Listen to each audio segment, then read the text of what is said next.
யாவும் என்னுடையவைகள். அதனால் அவர் என்னுடையதில் எடுத்து உங்களுக்கு அறிவிப்பார் என்றேன். நான் பிதாவினிடத்திற்கு போகிறபடினால் கொஞ்ச காலத்திலே என்னை காணாதிருப்பீர்கள், மறுபடியும் கொஞ்ச காலத்தில் என்னை காண்பீர்கள் என்றார். அப்பொழுது அவருடைய சீசரில் சிலர், நான் பிதாவினிடத்திற்கு போகிறபடினால் கொஞ்ச காலத்தில் என்னை காணாதிருப்பீர்கள் என்றும் மறுபடியும் கொஞ்ச காலத்தில் என்னை காண்பீர்கள் என்றும் அவர் நம்முடனே சொல்லுகிறது கருத்தென்ன என்று தங்களுக்குள்ளே பேசிக் கொண்டதுமன்றி, கொஞ்ச காலம் என்றாரே, இது என்ன அவர் சொல்லுகிறது என்னதென்று நமக்கு விளங்கவில்லை என்றார்கள். அதை குறித்து தம்மிடத்தில் கேட்கும்படி அவர்கள் விரும்புகிறதை இயேசு அறிந்து அவர்களை நோக்கி, கொஞ்ச காலத்திலே என்னை காணாதிருப்பீர்கள், மறுபடியும் கொஞ்ச காலத்திலே என்னை காண்பீர்கள் என்று நான் சொன்னதை குறித்து நீங்கள் உங்களுக்குள்ளே விசாரித்திருக்கிறீர்களே. மெய்யாகவே மெய்யாகவே நான் உங்களுக்கு சொல்லுகிறேன், நீங்கள் அழுது புலம்புவீர்கள், உலகமோ சந்தோஷப்படும். நீங்கள் துக்கப்படுவீர்கள், ஆனாலும் உங்கள் துக்கம் சந்தோஷமாய் மாறும். ஸ்திரீயானவளுக்கு பிரசவ காலம் வந்திருக்கும் போது அவர் துக்கமடைந்திருக்கிறார். பிள்ளை பெற்றவுடனே ஒரு மனுஷன் உலகத்தில் பிறந்தான் என்று சந்தோஷத்தினால் அப்புறம் உபத்திரவத்தை நினையார். அதுபோல நீங்களும் இப்பொழுது துக்கமடைந்திருக்கிறீர்கள்.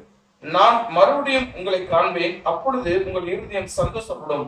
உங்கள் சந்தோஷத்தை ஒருவன் உங்களிடத்திலிருந்து எடுத்து போட மாட்டான். அந்த நாளிலே நீங்கள் என்னிடத்தில் ஒன்றும் கேட்க மாட்டீர்கள். மெய்யாகவே மெய்யாகவே நான் உங்களுக்கு சொல்லுகிறேன், நீங்கள் என் நாமத்தினாலே பிதாவினிடத்தில் கேட்டுக்கொள்வது எதுவோ அதை அவர் உங்களுக்கு தருவார். இதுவரைக்கும் நீங்கள் என் நாமத்தினாலே ஒன்றும் கேட்கவில்லை, கேளுங்கள், அப்பொழுது உங்கள் துதிக்கிற ராஜா ஸ்தோத்திரம். மகிமை கடந்து வரட்டும், இந்த ஸ்தலத்துக்குள்ளாய் வல்லமை கடந்து வரட்டும். இப்படி ஆவியானவருடைய பிரசனம், நம்முடைய ஆவியானவருடைய இடைவிடுதலை கர்த்தராகிய இயேசு கிறிஸ்து நாமத்தினாலே நாங்கள் வாஞ்சிக்கிறோம். வந்திருக்கிற ஒவ்வொருவரும் தனிப்பட்ட விதத்திலே தன்னுடைய ஆவி ஆத்மா சரீரத்திலே உண்மை உணர்ந்து கொள்ள, உண்மை அனுபவிக்க, அப்பா தங்கள் வாழ்க்கையிலே கிறிஸ்துவை முன்வைத்து ஜெயம் பெறுவதற்கு கர்த்தராகிய இயேசு கிறிஸ்துவை எங்கள் தெய்வம் மாத்திரம் இந்த இடத்துல அசைவாடும்படியாக கெஞ்சி நிற்கிறேன். தகப்பனே, நீர் இடைவிடும் ஒவ்வொருடைய உள்ளத்துக்கு ஏற்ற வார்த்தைகளை நீர் பரத்திலிருந்து எங்களுக்கு தந்தரும்படியாக இயேசுவின் நாமத்தில் நாங்கள் கெஞ்சி நிற்கிறாச்சா. தகப்பனே, உண்மையே நாங்கள் நோக்கி பார்க்கிறோம். அவரை நோக்கி பார்க்க முகங்கள் பிரகாசம் அடைந்தன என்று நாங்கள் வாசிக்கிறோம். அதன்படியாக நோக்கி பார்க்கிறோம். வந்திருக்கிற ஒவ்வொருவரோடும் கர்த்தர் இடைபெறுவீராக, உங்களுடைய குடும்பங்களோடு கர்த்தர் இடைபெறுவீராக. அப்படியே தொடர்ந்து இந்த பகுதியில கர்த்தர் ஒரு பெரிய எழுப்புதலை, அப்பா உங்களுடைய ரட்சணியத்தை தரும்படியாக கெஞ்சி நிற்கிறோம். ஆற்றும் தேற்றும் அரவணையும் பலப்படுத்தும் நிலைப்படுத்தும் சர்வ வல்லவரும் மீட்பரும் ஆகிய கர்த்தராகிய இயேசு கிறிஸ்து நாமத்தில் உங்களை ஒப்பு கொடுத்து ஜெபிக்கிறோம். நண்பு அருமை பிதாவே, ஆமென். அல்லேலூயா. இந்த அதிகாரத்துல யோவான் சுவிசேஷம் 16ஆம் அதிகாரம் 20வது வசனம், அங்க சொல்லப்பட்டிருக்கிற ஒரு காரியம் 16:20 மெய்யாவே மெய்யாவே நான் உங்களுக்கு சொல்லுகிறேன், நீங்கள் அழுது புலம்புவீர்கள், உலகமோ என்ன செய்யப்படும்? சந்தோஷப்படும். நீங்கள் அழுது புலம்புவீர்கள், உலகமோ சந்தோஷப்படும். நீங்கள் துக்கப்படுவீர்கள், ஆனாலும் உங்கள் துக்கம் சந்தோஷமா மாறும். ஹல்லேலூயா. ஆண்டவர் சொல்றாங்க, உங்கள் துக்கம் என்ன செய்யுமா? சந்தோஷமா மாறும். யார் துக்கம்? நம்முடைய துக்கம். யாரெல்லாம் துக்கத்தோட வந்திருக்கீங்க, சரியா? அந்த துக்கத்துல ஆண்டவர் சொல்றாங்க, சந்தோஷப்படுத்துவேன். ஹல்லேலூயா. ஏன்னா ஆண்டவர் இடத்துல வரும் பொழுது துக்கங்களை சந்தோஷமாய் மாற்றுகிறவர். ஆண்டவர் என்ன செய்வாரு? துக்கத்துல என்ன செய்வாரு? சந்தோஷமாய் மாற்றுகிறவர். அப்படிப்பட்ட தெய்வத்தை தான் நீங்களும் நான் என்ன செஞ்சுட்டு இருக்கோம்? ஆராதிக்கிறோம். நம் தெய்வம் நம் துக்கங்களை பார்க்கிறவர். துக்கங்கள் என்பது என்னன்னு பாத்தீங்கன்னா, நம் இருதயத்திலே தோன்றுகிற வேதனையான நினைவுகள், இருதயத்திலே தாங்க முடியாத பாரங்கள், அழுத்தங்கள், இது அனைத்து யார் பார்க்கிறா? தேவன் பார்க்கிறார். எல்லா மனுஷனுடைய வாழ்க்கையிலும் பாத்தீங்கன்னா துக்கம் வரும், சந்தோஷம் வரும், அதுக்கப்புறம் ஒவ்வொரு கோபப்படுவாங்க. இதெல்லாம் என்னன்னு பாத்தீங்கன்னா மனிதனுக்குள்ள உண்டாகக்கூடிய உணர்வுகள், உணர்ச்சிகள். ஆனா இதுல மிகவும் வேதனையான ஒரு உணர்வு எது சொன்னா துக்கம். துக்கம் என்ன பண்ணும் பாத்தீங்கன்னா, ஒரு மனிதனை முன்னேறி செல்ல விடாதபடிக்கு அதை என்ன செய்யணும்? அவனுடைய வாழ்க்கையை தடைப்படுத்தி கொண்டே இருக்கும். அப்ப ஆண்டவர் இந்த துக்கப்படுகிறவர்களை கண்ணோக்கி பார்க்கிற தேவன். அவர் சொல்றாரு, உங்கள் துக்கம் என்ன செய்யுமா? சந்தோஷமா மாறும். நம்முடைய வாழ்க்கை எப்படிப்பட்ட துக்கங்களா இருக்குன்னு தெரியுமா உங்களுக்கு? சொல்லுங்க. எல்லாரும் துக்கப்படுறோம், ஆனா எப்படிப்பட்ட துக்கம்லாம் இருக்கு வேதத்தின்படி நம்ம பார்க்க போறோம். உங்களுக்கு தெரிந்த விதத்துல சொல்லுங்க, துக்கம்லாம் எப்படி இருக்கும் சொல்லுங்க. யாருமே துக்கப்படலன்னு நினைக்கிறேன். எல்லாருக்கும் துக்கம் இருக்குது. சரியா? எல்லாருக்கும் வேறுபட்ட துக்கங்கள் இருக்கு. தெரியுமா உங்களுக்கு? நம்ம துக்கங்கள்னு எடுத்தோடனே எல்லாமே ஒரே துக்கம் என்று எண்ணிக்கொள்கிறோம். வேதத்துல பாத்தீங்கன்னா அநேக விதமான துக்கங்களை குறித்து வேதம் நினைச்சது பாத்தீங்கன்னா வேதத்துல தெளிவாய் ஆவியானவர் எழுதி வைத்திருக்கிறார். இங்க பாத்தீங்கன்னா யோபு என்கிற புஸ்தகத்திலே 2ஆம் அதிகாரம் 13ஆம் வசனம், யோபு 2:13, அதிலே ஒரு காரியத்தை இங்க ஆண்டவர் பதிவு செய்து வைத்திருக்கிறார். மனிதனுக்கு நேரிடுகிற துக்கங்களிலே ஒன்று எப்படிப்பட்ட துக்கம் என்று சொன்னால் அங்க சொல்லப்பட்டிருக்கிறது, வந்து அவன் துக்கம் மகா கொடிய துக்கம் என்று கண்டு ஒருவனும் அவனோடு ஒரு வார்த்தையும் பேசாமல் இரவு பகலும் 7 நாள் அவனோடு கூட தரையில உட்கார்ந்து இருந்தார்கள். ஒரு மனிதனுக்கு துக்கம் வந்திருக்கு. ஆனா அந்த துக்கம் எப்படிப்பட்டதா இருந்திருக்கு? மகா கொடிதான துக்கம். நிறைய பேருக்கு தெரியாது. நம்மளாம் நிறைய பேர் துக்கப்படுறோம். இங்க சொல்லப்பட்டிருக்கிற இந்த மகா கொடிதான துக்கம் எப்படிப்பட்ட துக்கம் பாத்தீங்கன்னா, யோபு என்கிற ஒரு பெரிய சீமான்னா என்ன பாத்தீங்கன்னா பயங்கர செல்வந்தர். சரியா? அப்படிப்பட்ட செல்வந்தருடைய வாழ்க்கையில் என்ன பிரச்சனை வந்துச்சு பாத்தீங்கன்னா, அவருடைய ஒரே நாளில அவருடைய ஒட்டகங்கள் ஆடு மாடுகள் எல்லாத்தையும் என்ன செஞ்சுட்டானுங்க? பூராத்தி கலாண்டு போயிட்டாங்க. ஆயிரக்கணக்கில் வச்சிருந்தது. அது மாத்திரமல்ல, அவருடைய எல்லா விளைநிலங்களும் தீக்கிரையாக்கப்பட்டுச்சு. அது மாத்திரமல்ல, அவருடைய பிள்ளைகள் மேல, ஒரு வீட்டுல அவங்க பிள்ளைகள் எல்லாம் கூடி இருக்கிற இடத்துல இடிந்து விழுந்து பிள்ளைகள் எல்லாம் என்ன செஞ்சுட்டாங்க? இறந்து போயிட்டாங்க. இதை எண்ணி அந்த மனிதனுடைய வாழ்க்கையில என்னன்னு பாத்தீங்கன்னா பல்வேறு விதமான நோய்கள் அந்த மனிதனுடைய வாழ்க்கையில வந்துருச்சு. நோய் வந்தனால அந்த மனிதனால ஒண்ணு செய்ய முடியாம வீதியில உட்கார்ந்து என்னன்னு பாத்தீங்கன்னா உடம்பு என்ன செஞ்சிட்டு இருக்கா? அப்படி சொரிஞ்சிட்டு இருக்காங்க. அந்த அளவுக்கு வேதனை. சரியா? அப்ப இந்த துக்கம் குடிதான துக்கம். எப்படிப்பட்ட துக்கம்? மகா குடிதன் போட்டு எப்படி போட்டிருக்கு? மகா குடிதான துக்கம். இந்த உலகத்துல அநேகருக்கு ஒவ்வொரு விதமான துக்கங்கள் வருது. மகா குடிதான துக்கங்களை அனுபவிக்கிற மனிதர்களும் உண்டு. காலத்துல முதல் 2 ட்வீன்ஸ் பிள்ளை படிச்சாங்க. ட்வீன்ஸ் பிள்ளைகளுக்கு என்னன்னு பாத்தீங்கன்னா அவங்க அப்பா தான் அவங்க பிள்ளை. அந்த பிள்ளைகளை நல்லா பராமரிச்சு பிள்ளைகளுடைய தேவைகள் எல்லாம் கொடுத்து பிள்ளைகளை நல்ல சந்தோஷத்தோட அன்போட வளர்த்துட்டு வந்துட்டு இருந்தாங்க. திடீர்னு பாத்தீங்கன்னா அவங்க அப்பா ஒரு நாள் இறந்து போனாங்க. அவங்க தகப்பன் என்ன செஞ்சாரு? இறந்து போனோடனே பெண் பிள்ளைகளுக்கு பாத்தீங்கன்னு வச்சீங்கன்னா அந்த அப்பா மேலதான் ரொம்ப பாசமா இருக்கும். சரியா? ஆண் பிள்ளைய பாத்தீங்கன்னா அம்மா மேல பாசமா இருக்கு. இப்ப என்ன பாத்தீங்கன்னா தன் தகப்பன் இழந்த கொடுமை அந்த பிள்ளைகளை தாங்க முடியும். அவ்வளவு வேதனை. என்னன்னு பாத்தீங்கன்னா குடும்பம் அப்படியே ஸ்தம்பித்து அந்த அத்தியாவசிய தேவைகளோட அன்றாட பூர்த்தி செய்யப்படக்கூடிய தேவைகள் கூட அந்த பிள்ளைகளுக்கு பூர்த்தி செய்யப்பட முடியாம சூழ்நிலையில நினைச்சீங்க பாத்தீங்கன்னா அது 2 நேரம் சாப்பிடாம 1 நேரம் சாப்பாடை சாப்பிட்டு, அதுவும் பாத்தீங்கன்னா வெறும் சோறு அவங்க அம்மா வச்சு தண்ணியில அதுல என்ன செய்வாங்க பாத்தீங்கன்னா பிசைஞ்சு அதை சாப்பிட்டுட்டு இருப்பாங்க. அப்படிப்பட்ட இருக்கிற சூழ்நிலை அவங்க அம்மாவும் பாத்தீங்கன்னா வீட்டிலேயே இருந்தவங்க, வெளியில வேலைக்கு போக தெரியாதவங்க. அதுக்காக பிள்ளைகளுக்காக என்ன செய்ய ஆரம்பிச்சாங்க பாத்தீங்கன்னா வெளியில போய் அக்கம் பக்கம் வீட்டுல போய் பாத்திரம் கழுவி கொடுக்க, துணி துவைக்க போவாங்க. இப்படி போயிட்டு வந்துட்டு இருக்கிறப்ப பாத்தீங்கன்னா கொஞ்ச நாள்ல எங்க அம்மாவுக்கு பாத்தீங்கன்னா அடிக்கடி காய்ச்சல். மருத்துவமனைக்கு கொண்டு போறாங்க, வர்றாங்க. மருத்துவமனை இப்ப டாக்டர் என்ன சொல்லுவாங்க? ஃபுல்லா ஸ்கேன் பண்ணணுமா, ஃபுல்லா எக்ஸ்ரே எடுத்து பாக்கணுமா சொல்லி ஸ்கேன் பண்ணி எக்ஸ்ரே எடுத்து பாக்குறப்ப உங்க அம்மாவுக்கு என்னன்னு பாத்தீங்கன்னா ஒரு சின்ன டியூமர் கட்டி ஒன்று தான் இருக்கிறத பார்த்தாங்க உடம்புல. உடனே என்னன்னு பாத்தீங்கன்னா அதை பயாப்சி எடுத்து அனுப்புறப்ப என்னன்னு பாத்தீங்கன்னா அது கேன்சர் சொல்லி என்ன செஞ்சுட்டாங்க. டாக்டர் சொன்ன உடனே கொஞ்ச நாள் அந்த தாயார் உயிரோட இருந்து கடைசியில் மறைத்து போனாங்க. யோசிச்சு பாருங்களேன், இந்த 2 பெண்களுடைய வாழ்க்கை யோசிச்சு பாருங்களேன். மகா குடிதான துக்கங்கள் இந்த பூமியில உண்டு. சரியா? மனிதர்கள் அநேகர் அனுபவிச்சுட்டுதான் இருக்காங்க இன்னைக்கும். அப்படிப்பட்ட துக்கங்கள் மனிதன் நினைச்சிட்டு பாத்தீங்கன்னா வாழவும் விடாம சாகவும் விடாம 2 கட்ட இடத்துல மனசுல போட்டு நினைச்சிட்டு இருக்கோம், அழுத்தி கொண்டிருக்கிற காரியங்கள் உண்டு. சரியா? 2 பெண் பிள்ளைங்க மிகுந்த வேதனை.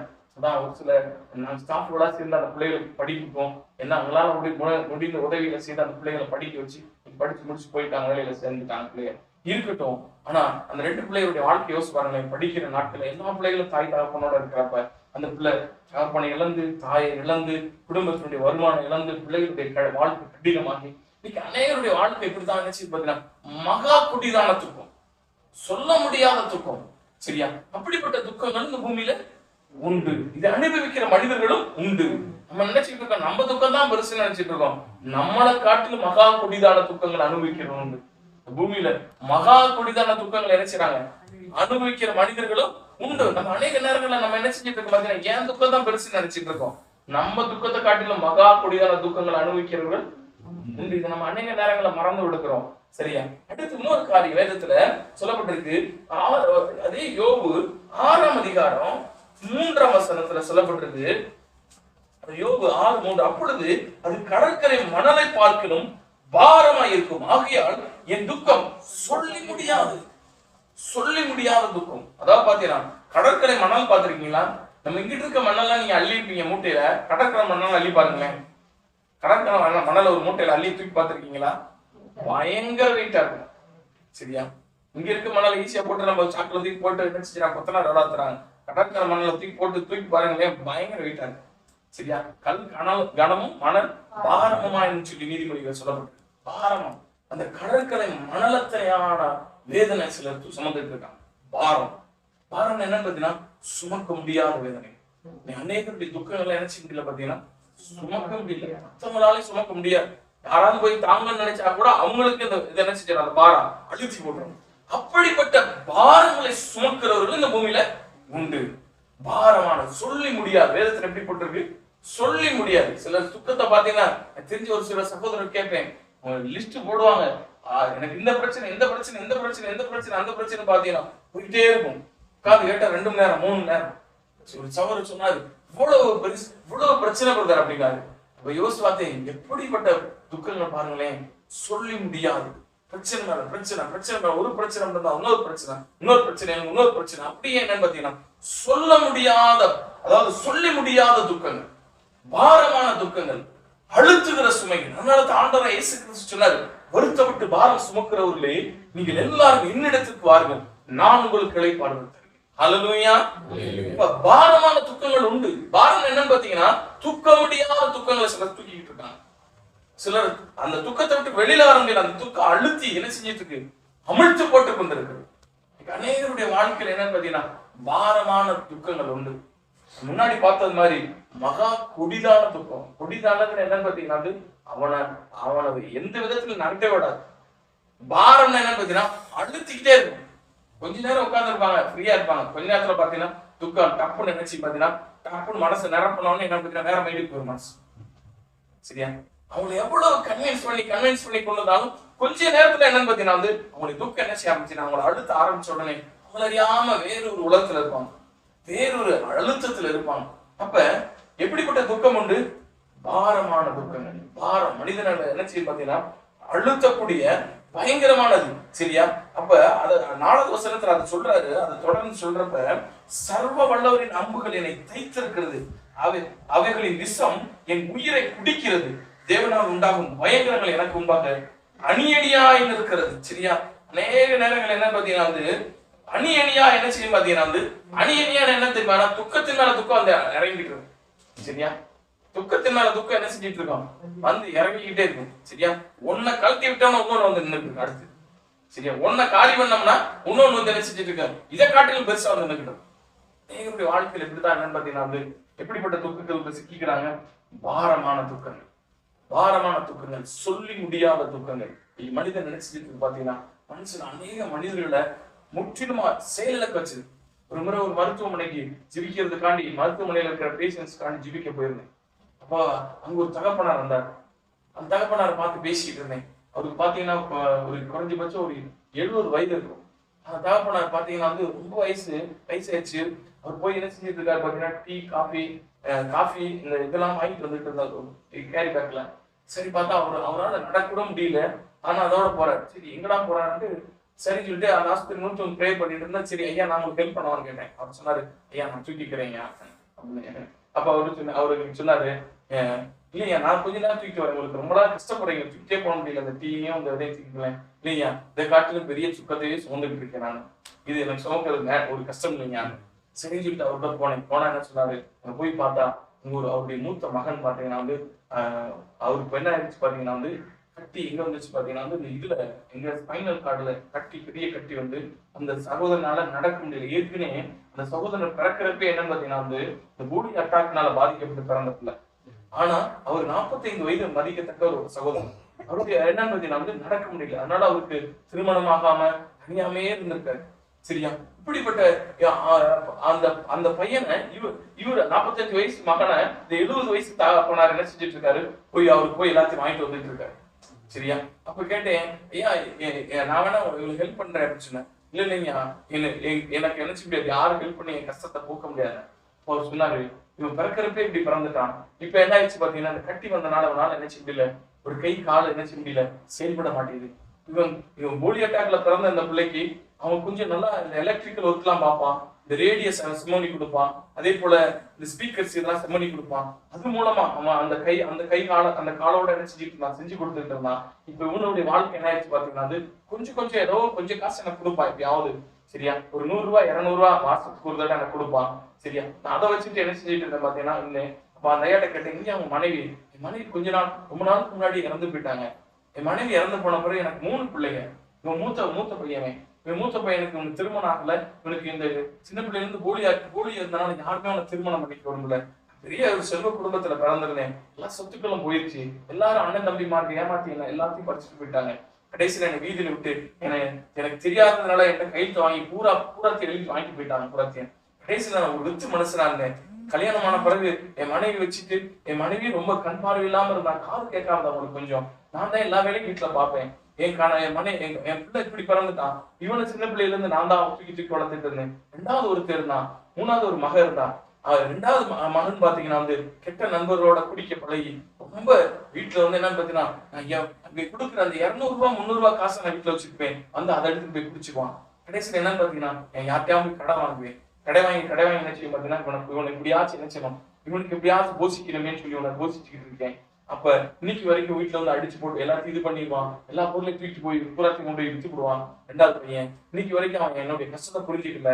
அவனையும் கஷ்டப்பட்டு வளர்த்து அவனையும் படிக்க வச்சு, ஆனா அவன் எல்லாமே தண்ணி குடிச்சு குடும்பமும் ரொம்ப வேதனை.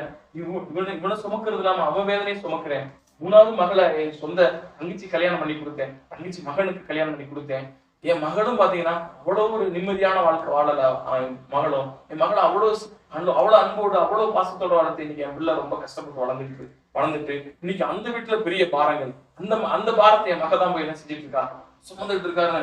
இப்படிக்க சொல்ல ஆரம்பிச்சாரு, எனக்கு நான் வேதனை தாங்க முடியும் அந்த மனுஷனை பாருங்க, சரியா.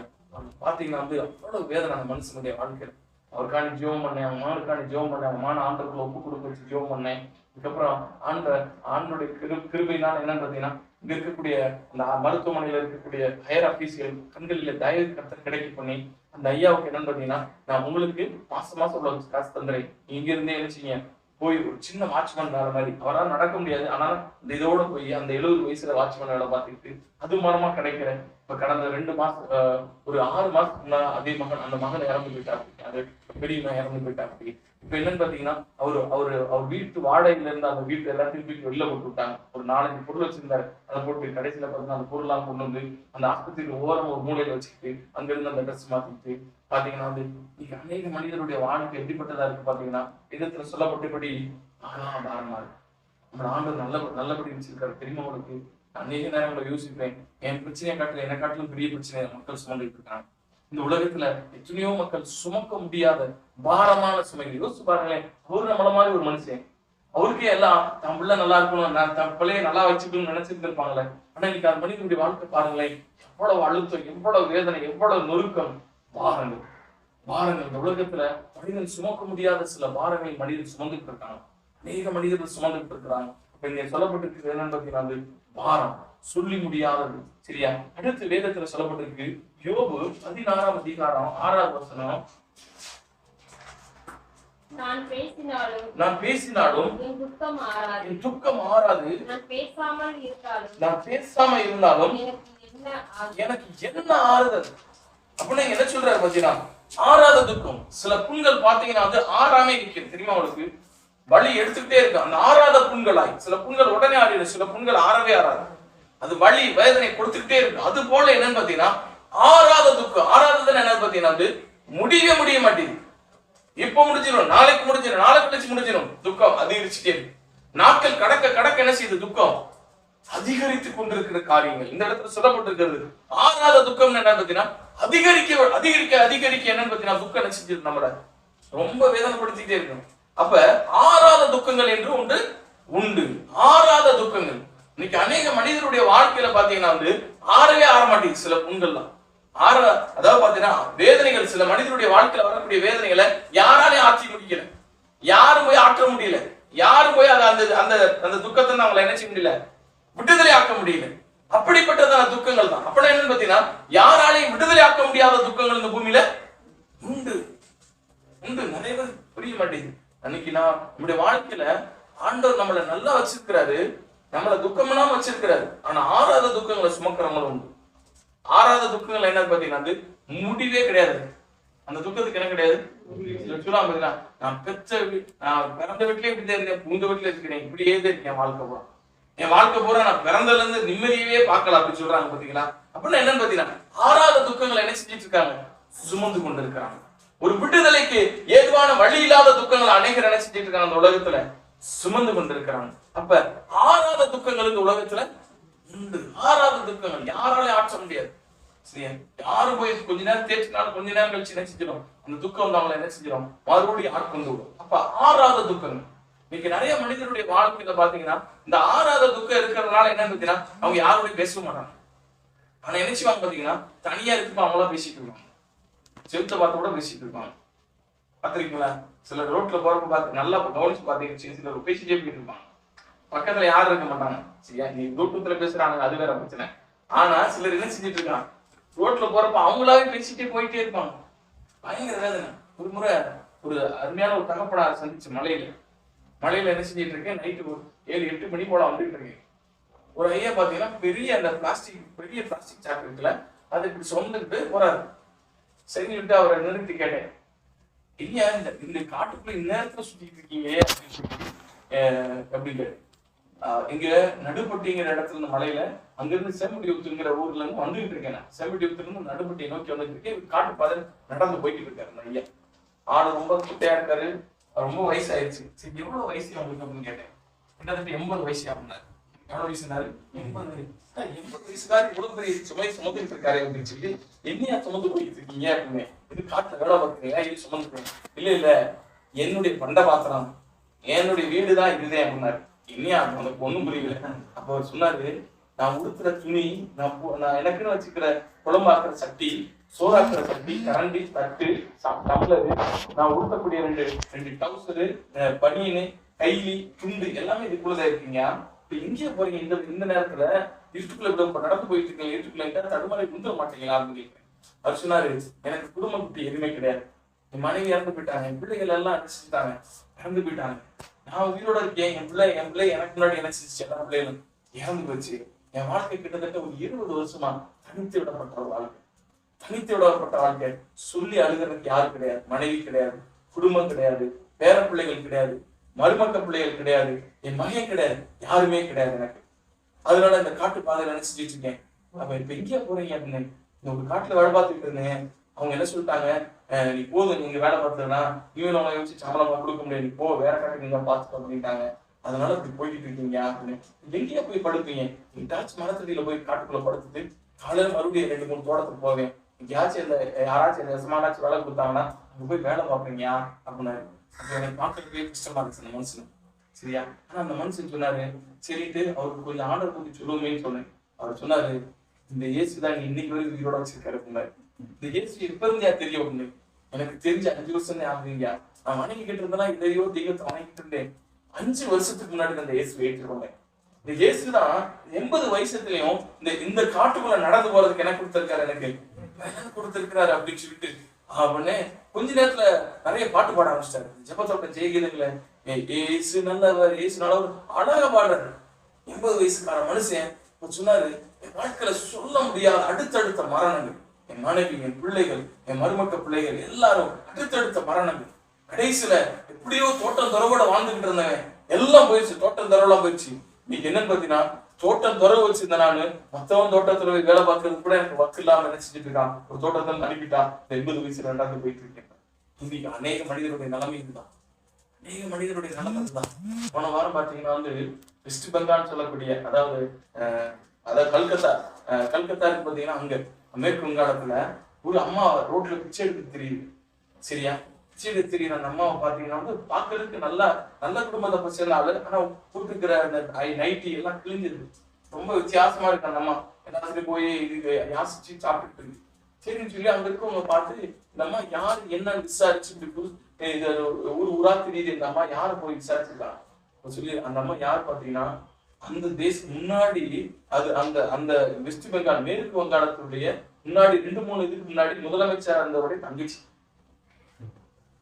பாருங்களேன், முதலமைச்சருடைய தங்கச்சி 2-3 இதுக்கு முன்னாடி இருந்த முதலமைச்சருடைய தங்கச்சி என்ன செஞ்சுட்டு இருக்காங்க பார்த்தீங்கன்னா ரோட்ல. ஏன்னா யோசிச்சு பாருங்களேன், அநேக மனிதனுடைய நிலைமை அதுதான். நம்ம நினைக்கிற எல்லாரும் நல்லா இருக்காங்க, எல்லாரும் பயங்கரா இருக்காங்க. இல்ல, அநேக மனிதனுடைய வாழ்க்கையுடைய பிரச்சனை என்ன தீர்மானம் பார்த்தீங்கன்னா ஆறாத துக்கங்கள். அது மாத்திரமல்ல, அடுத்து சங்கீதம் 38:17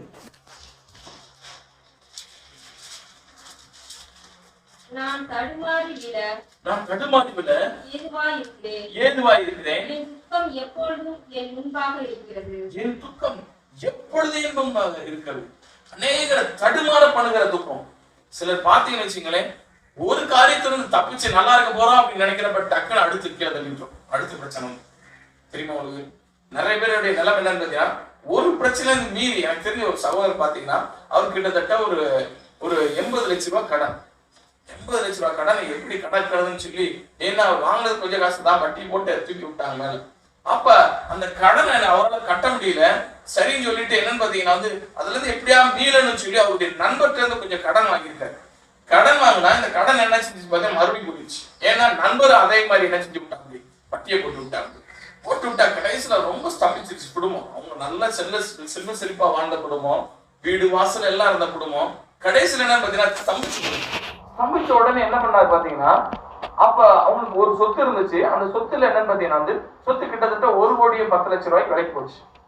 சரின்னு சொல்லிட்டு இந்த 80 லட்ச ரூபாய் கடன், அந்த 1 கோடி ரூபாய் 1,10,00,000 ரூபாய் கடனை கட்டி அதுல இருந்து அந்த வித்து அதுல இருந்து என்னன்னு பாத்தீங்கன்னா 80 லட்ச ரூபாய் கடனை மீறி கடைசியில் ஒரு 30 லட்ச ரூபாய்க்கு ஒரு தோட்டத்தை வாங்கி உட்கார்ந்தாங்க. 30 லட்ச ரூபாய் தோட்டத்தை வாங்கி சரின்னு சொல்லிட்டு அதுல இருந்து வருமானம் வந்துடும் அப்படி இப்படின்னு சொல்லி நல்லா உட்காந்துட்டாங்க. கொஞ்சம் ஒரு வண்டி வாங்கி நல்லா உட்காந்துருக்காங்க.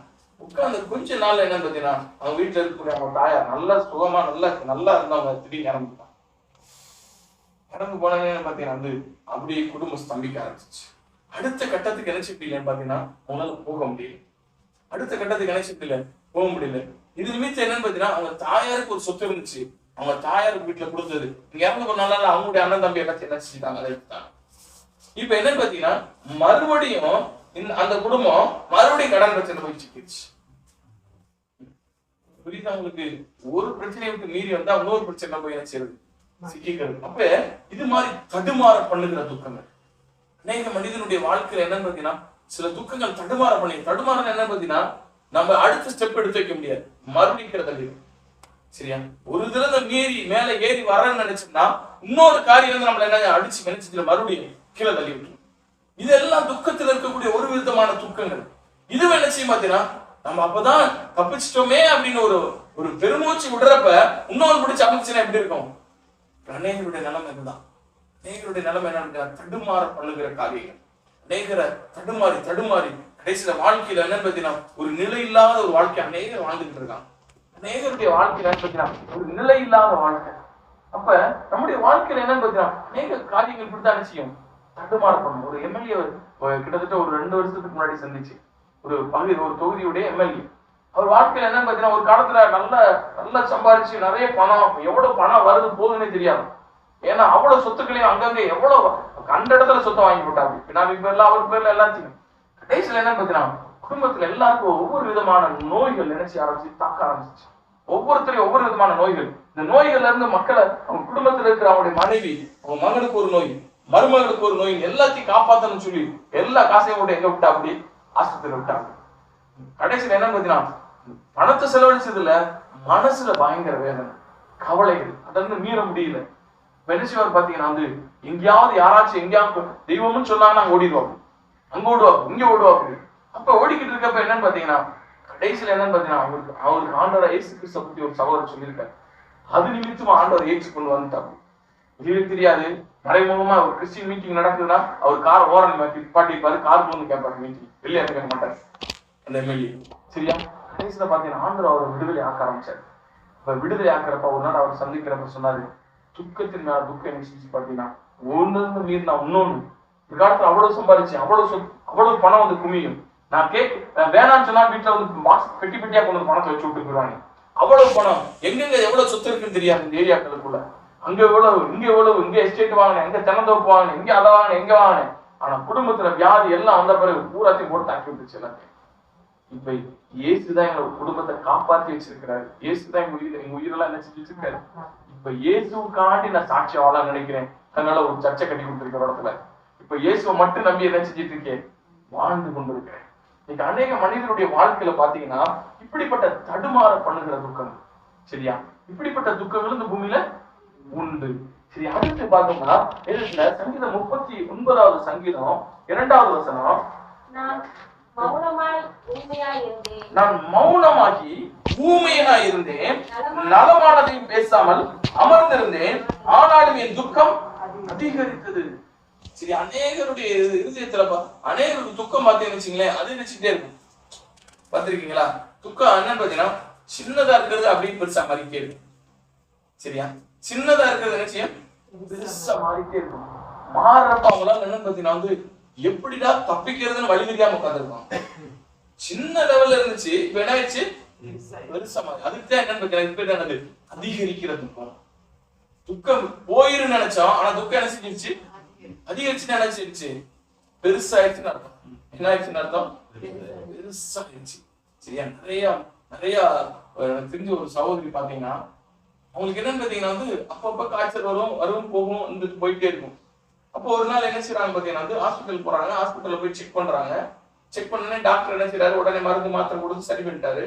மறுபடியும் மறுபடியும் காய்ச்சல் வருது, மறுபடியும் போய் இது பண்ணனே மறுபடியும் என்ன செய்வாங்க, டாக்டர் நீ ஃபுல் செக்அப் பண்ணணும் பாப்பட்டாங்க. நீ ஸ்கேன் எடுக்கணும், அதை எடுக்கணும், இதை எடுக்கணும், பிளட் டெஸ்ட், அதுக்கு அடுத்து அந்த பிபி ஸ்கேனு, அதுக்கப்புறம் என்னன்னு பாத்தீங்கன்னா இந்த கார்டியோகிராம், அதாவது இருதயத்தினுடைய துடிப்பை இது பாக்குறது எல்லாத்தையும் எடுக்க சொல்றாங்க. எல்லாத்தையும் எடுத்தாங்க. எடுத்த பிறகு பாத்தீங்கன்னா டாக்டர் சொல்றாரு, உங்க உடம்புல கொஞ்சம் வித்தியாசமா இருக்குமா அப்படின்ட்டாரு. உங்களுக்கு அதுவே பட்டன் ஆயிடுச்சு, என்னடா வித்தியாசமா இருக்கு அப்படின்னு. இல்ல உங்களுக்கு என்னன்னு பாத்தீங்கன்னா இந்த பர்டிகுலர் இந்த பிளேஸ்ல மட்டும் என்னன்னு பாத்தீங்கன்னா சின்ன சின்ன பேச்சஸா வந்திருக்கு. பேச்சஸ் என்னன்னு பாத்தீங்கன்னா அங்கங்க என்னன்னு பாத்தீங்கன்னா வெள்ளை வெள்ளை தான் நினைச்சிட்டு வந்துருக்கோம் எங்க சரீரத்துக்குள்ள, உள்ளுக்குள்ள லங்ஸ் பக்கத்துல. அப்ப இதை என்ன போய் பார்க்கணும், சரி சொல்லி அதை போய் பாக்குறாங்க. பார்த்தா என்னன்னு பாத்தீங்கன்னா டாக்டர் என்ன சொல்லிட்டாரு, அங்க செக் பண்ண டாக்டர், உங்களுக்கு டிபி அட்டாக்கா இருக்கலாம், நான் கேன்சர் ஆகலாம். டிபி அட்டாக்கா இருக்கலாம், கேன்சர். குடும்பம் என்ன அப்படியே ஸ்தம்பிச்சு போச்சு, குடும்பம் அப்படியே ஸ்தம்பிச்சு போயிடுச்சு. சரி, இதை நினைச்சு இதுக்கு போய் ட்ரீட்மெண்ட் எடுத்து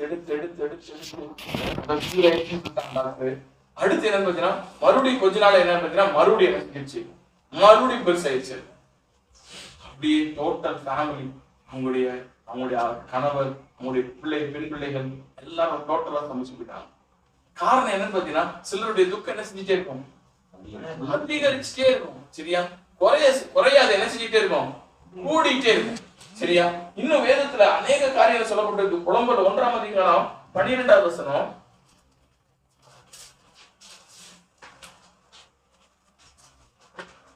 வழியில் நடந்து போகிற சகல ஜனங்களே இதை குறித்து உங்களுக்கு கவலை இல்லையா? கர்த்தர் தமது உக்கிரமான கோபம் உண்ட நாளிலே என்னை சஞ்சலப்படுத்தினதினால் எனக்கு உண்டான துக்கத்திற்கு சரியான துக்கம் உண்டோ? சிலர் துக்கம் என்னன்னு பாத்தீங்கன்னா மத்தவங்க துக்கத்தை கடல் பெரிய துக்கமா இருக்கும். சரியா, சிலருடைய துக்கம் எப்படிப்பட்ட துக்கமா இருக்கும், நான் சொல்லுவேன் பாத்தீங்கன்னா உன்னைய காட்டில எனக்கு தான் பிரச்சனை அதிகம் சொல்லுவோம் பாத்தீங்கன்னா, அது மாதிரி என்னன்னு பாத்தீங்கன்னா ஒருத்தரை காட்டில ஒருத்தருக்கு உசந்த துக்கம். அநேகருடைய வாழ்க்கையில இப்படிப்பட்ட துக்கங்களை சுமக்கிறவர்களும் உண்டு. சரியா, நம்ம நினைச்சிட்டு இருக்கேன் ஏன் துக்கம் தான் பெருசுன்னு, ஆனா நம்மளை காட்டிலும் பெரிய துக்கத்தை சுமக்கிறவங்களும் உலகத்துல உண்டு. ஒருத்தருக்கு ஒருத்தர் பெரிதான துக்கங்கள், ஒருத்தரை காட்டிலும் இன்னொருத்தருக்கு என்ன பாத்தீங்கன்னா பெரிதான துக்கங்கள். இப்படிப்பட்ட துக்கங்களை மனிதர்கள் என்ன செஞ்சிட்டு இருக்காங்க, அந்த நாட்கள்ல சுமந்துட்டு இருக்காங்க. சரி, இந்த துக்கங்கள் வருவதற்கு காரணம் தான் என்ன சொல்லுங்க? இந்த துக்கங்கள்லாம் வர்றதுக்கு காரணம் என்ன? வேதத்தை பார்ப்போம், வேதத்தின் வழியில எடுத்து வாசிப்போம். 2 கொரிந்தியர் 7ஆம் அதிகாரம் 10ஆம் வசனம்.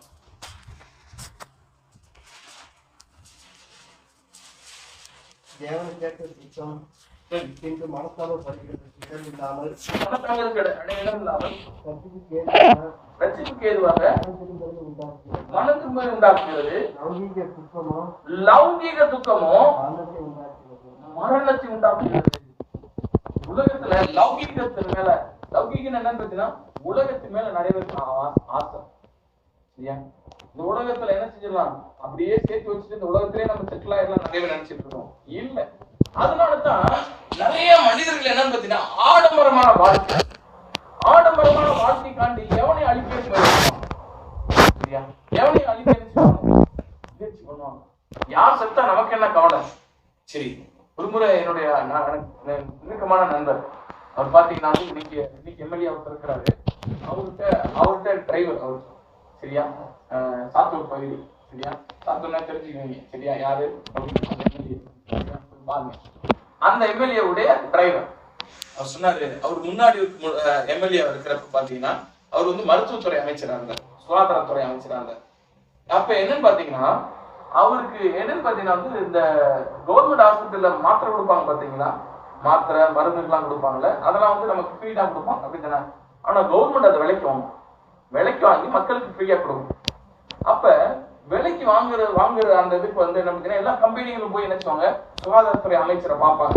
அதுக்கு சுகாதாரத்துறை செயலாளர் சொல்லி அவங்க ஐஏஎஸ் ஆபீசர் இருப்பாங்க. அவங்கள பார்த்து அவங்க வந்து அதை ஏற்றுக்கொண்டாங்கன்னா அவங்க என்ன செய்வாங்க பாத்தீங்கன்னா 2-3 இதுக்கு கொட்டேஷன் கொடுத்து யாரு கம்மியா கொடுக்குறாங்க அந்த மருந்தை அவங்களுக்கு என்ன செய்வாங்க பாத்தீங்கன்னா என்ன கொடுப்பாங்க, அந்த கொட்டேஷன் அவங்கள வந்து என்ன செஞ்சுவாங்க, அந்த கான்ட்ராக்டர் கொடுப்பாங்க.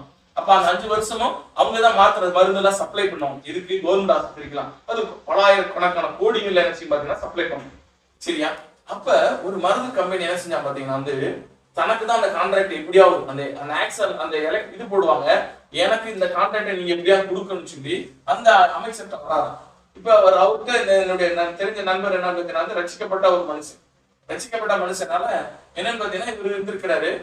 டெய்லி அந்த எம்எல்ஏவுக்கு தான் கூட்டு போயிட்டு வருவார். கார்ல எங்க போறதா, சென்னை போறதா இருந்தாலும் மதுரை ஏர்போர்ட் கொண்டு வருவது எல்லாமே அவரு தான் பாப்பார்.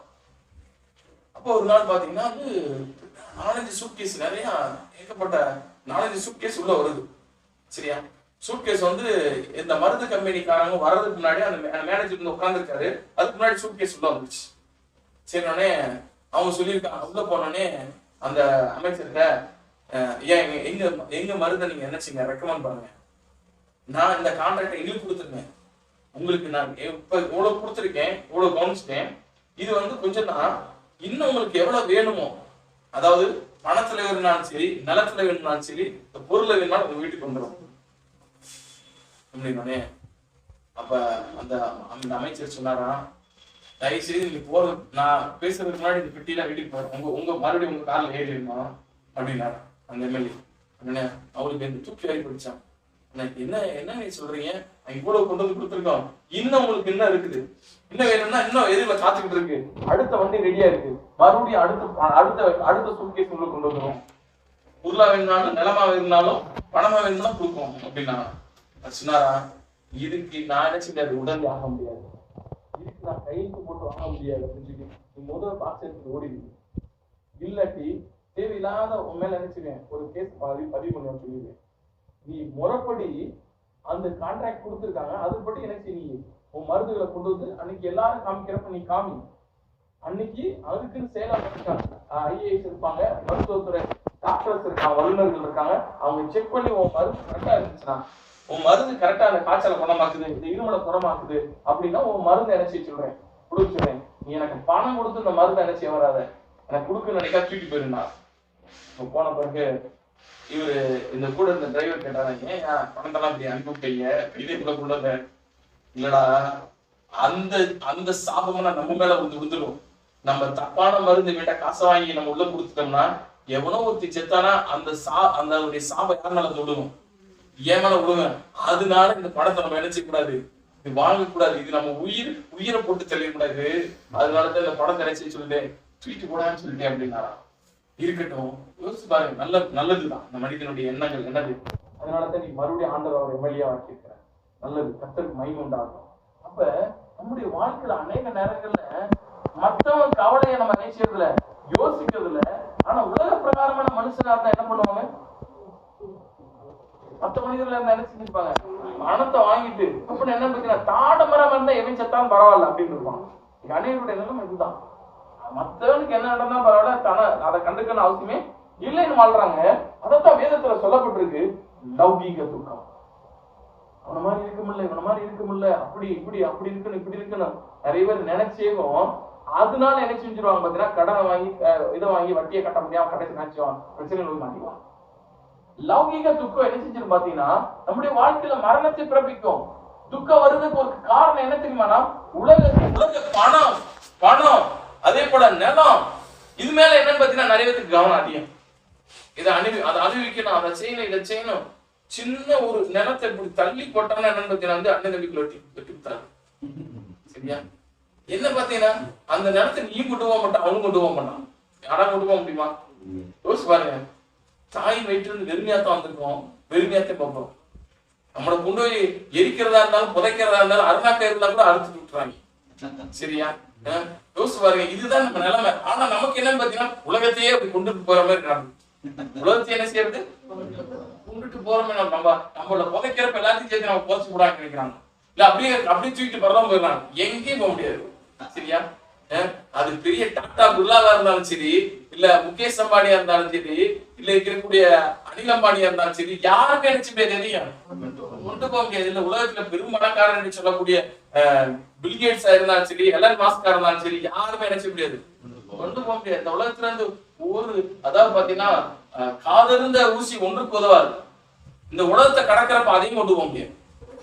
காதறிந்த ஊசிக்கு பாத்தீங்கன்னா நீங்க நூல் தைக்கிறீங்களே, அந்த ஊசியில ஓட்டம் வந்துச்சுன்னா நூல் போட முடியுமா? முடியாது. ஆனா அதை கூட பூமி விட்டு போறப்ப நினைச்சு முடியாது, கொண்டு போக முடியாது. இதுதான் நம்ம வாழ்க்கை. ஆனா இதுக்கு பாத்தீங்கன்னா மனுஷன் அடிச்சுக்கிறது என்ன, அதுக்காண்டி அதை பண்றது என்ன, இதை பண்றது என்ன, வேதம் சொல்லுகிற ஒரு காரியம் நடந்துச்சுன்னா லௌகீக விருப்பங்கள். வேதத்துல சொல்லப்பட்டிருக்கு, உலகத்தில் உள்ளவைகளிலும் அன்பு கூறாதீர்கள். இந்த உலகத்துல இருக்கிற எது மேலே என்ன செய்யக்கூடாது, நம்ம அன்பு கூறவே கூடாது. அநேக இருக்கிற உலகத்து மேல பயங்கர அன்பு பாசம், உலகத்துல அப்படியே வச்சுட்டு உட்காந்துரும். இல்ல, எதுவுமே கொண்டு போக முடியாதுங்க, எதுவுமே எடுத்துட்டு போக முடியாது, எதுவுமே தொண்டுட்டு போக முடியாது. சமீபத்துல எனக்கு தெரிஞ்ச ஒரு நண்பர், அவங்க என்ன செய்றாங்க பாத்தீங்கன்னா மேலூர் பகுதியில இருக்காங்க. அவங்களுக்கு பாத்தீங்கன்னா அவர் தான் மூத்த சகோதரர். அவருக்கு ரெண்டு அவருக்கு கீழே என்ன பார்த்தீங்கன்னா அடுத்து 2 சகோதரர்கள் இருக்காங்க.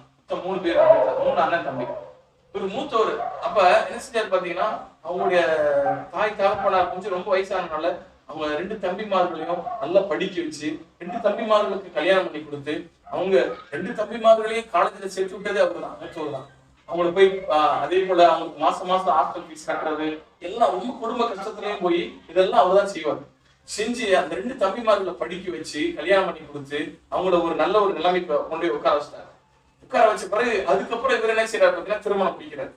திருமணம் முடிச்ச பிறகு பாத்தீங்கன்னா இப்ப அவங்களுக்கு கொஞ்சம் நிலம் இருந்தது. மேலூர்ல பாத்தீங்கன்னா ஒரு பகுதியில நிலம் இருக்குன்னு பாத்தீங்கன்னா 3 பேருனால அப்ப அங்க இருக்கிறவங்க என்ன சொன்னாங்க, நீதான் தம்பிமார்களை படிக்க வச்சிருக்க, நீதான் தம்பிமார்கள் கல்யாணம் பண்ணி கொடுத்துருக்க, இவ்வளவு கடன் பட்டு இருக்க, இது எல்லாத்தையும் நீ அடைக்கணும். அப்ப என்ன பண்ணு, இந்த நிலத்தை நீ மொத்தமா வச்சு என்ன செஞ்சுக்க, அந்த கடன் எல்லாம் அடைச்சிட்டு ஓ வாழ்க்கையை பாருப்பா அப்படின்னு இருக்காங்க. அப்ப அவர் என்ன செஞ்சிருக்காரு, சரின்னு சொல்லிட்டு சொந்த பந்தங்கள் எல்லாம் சொன்ன பிறகு சரி அந்த நிலத்தை போய் வித்து என்ன செய்வோம் நம்ம இது பண்ணோன்னு அந்த 2 தம்பிமார் வந்து நின்னாங்க. என்ன செய்யு பாத்தீங்கன்னா, நீ அதெல்லாம் வித்துலாம் பண்ணக்கூடாது, எங்க பங்கை எடுத்து கொடுத்துரு அப்படின்னா.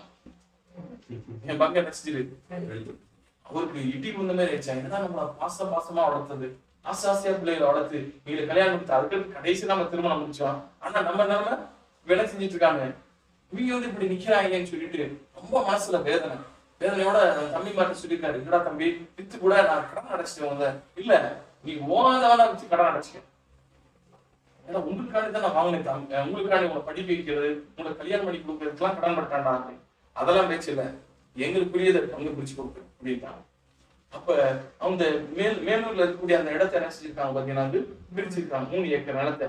அப்ப அதுல இருக்கக்கூடிய 2 ஏக்கர் நல்லா வயல் இருக்கு பகுதி, அதுல 1 ஏக்கர் உங்களுக்கும் மிச்சத்தை மிச்சம் இருக்கக்கூடிய 2 ஏக்கரை பகுதியா வயலும் வெறும் புறம்போக்கா இருக்கிறதும் சேர்த்து உங்க தம்பிமாருக்கு கொடுத்துருக்காங்க. அதெல்லாம் கிடையாது, எனக்கு வயல் இருக்கிறதா வேணும். 2 தம்பிமார் சண்டை, இது தாங்க முடியல.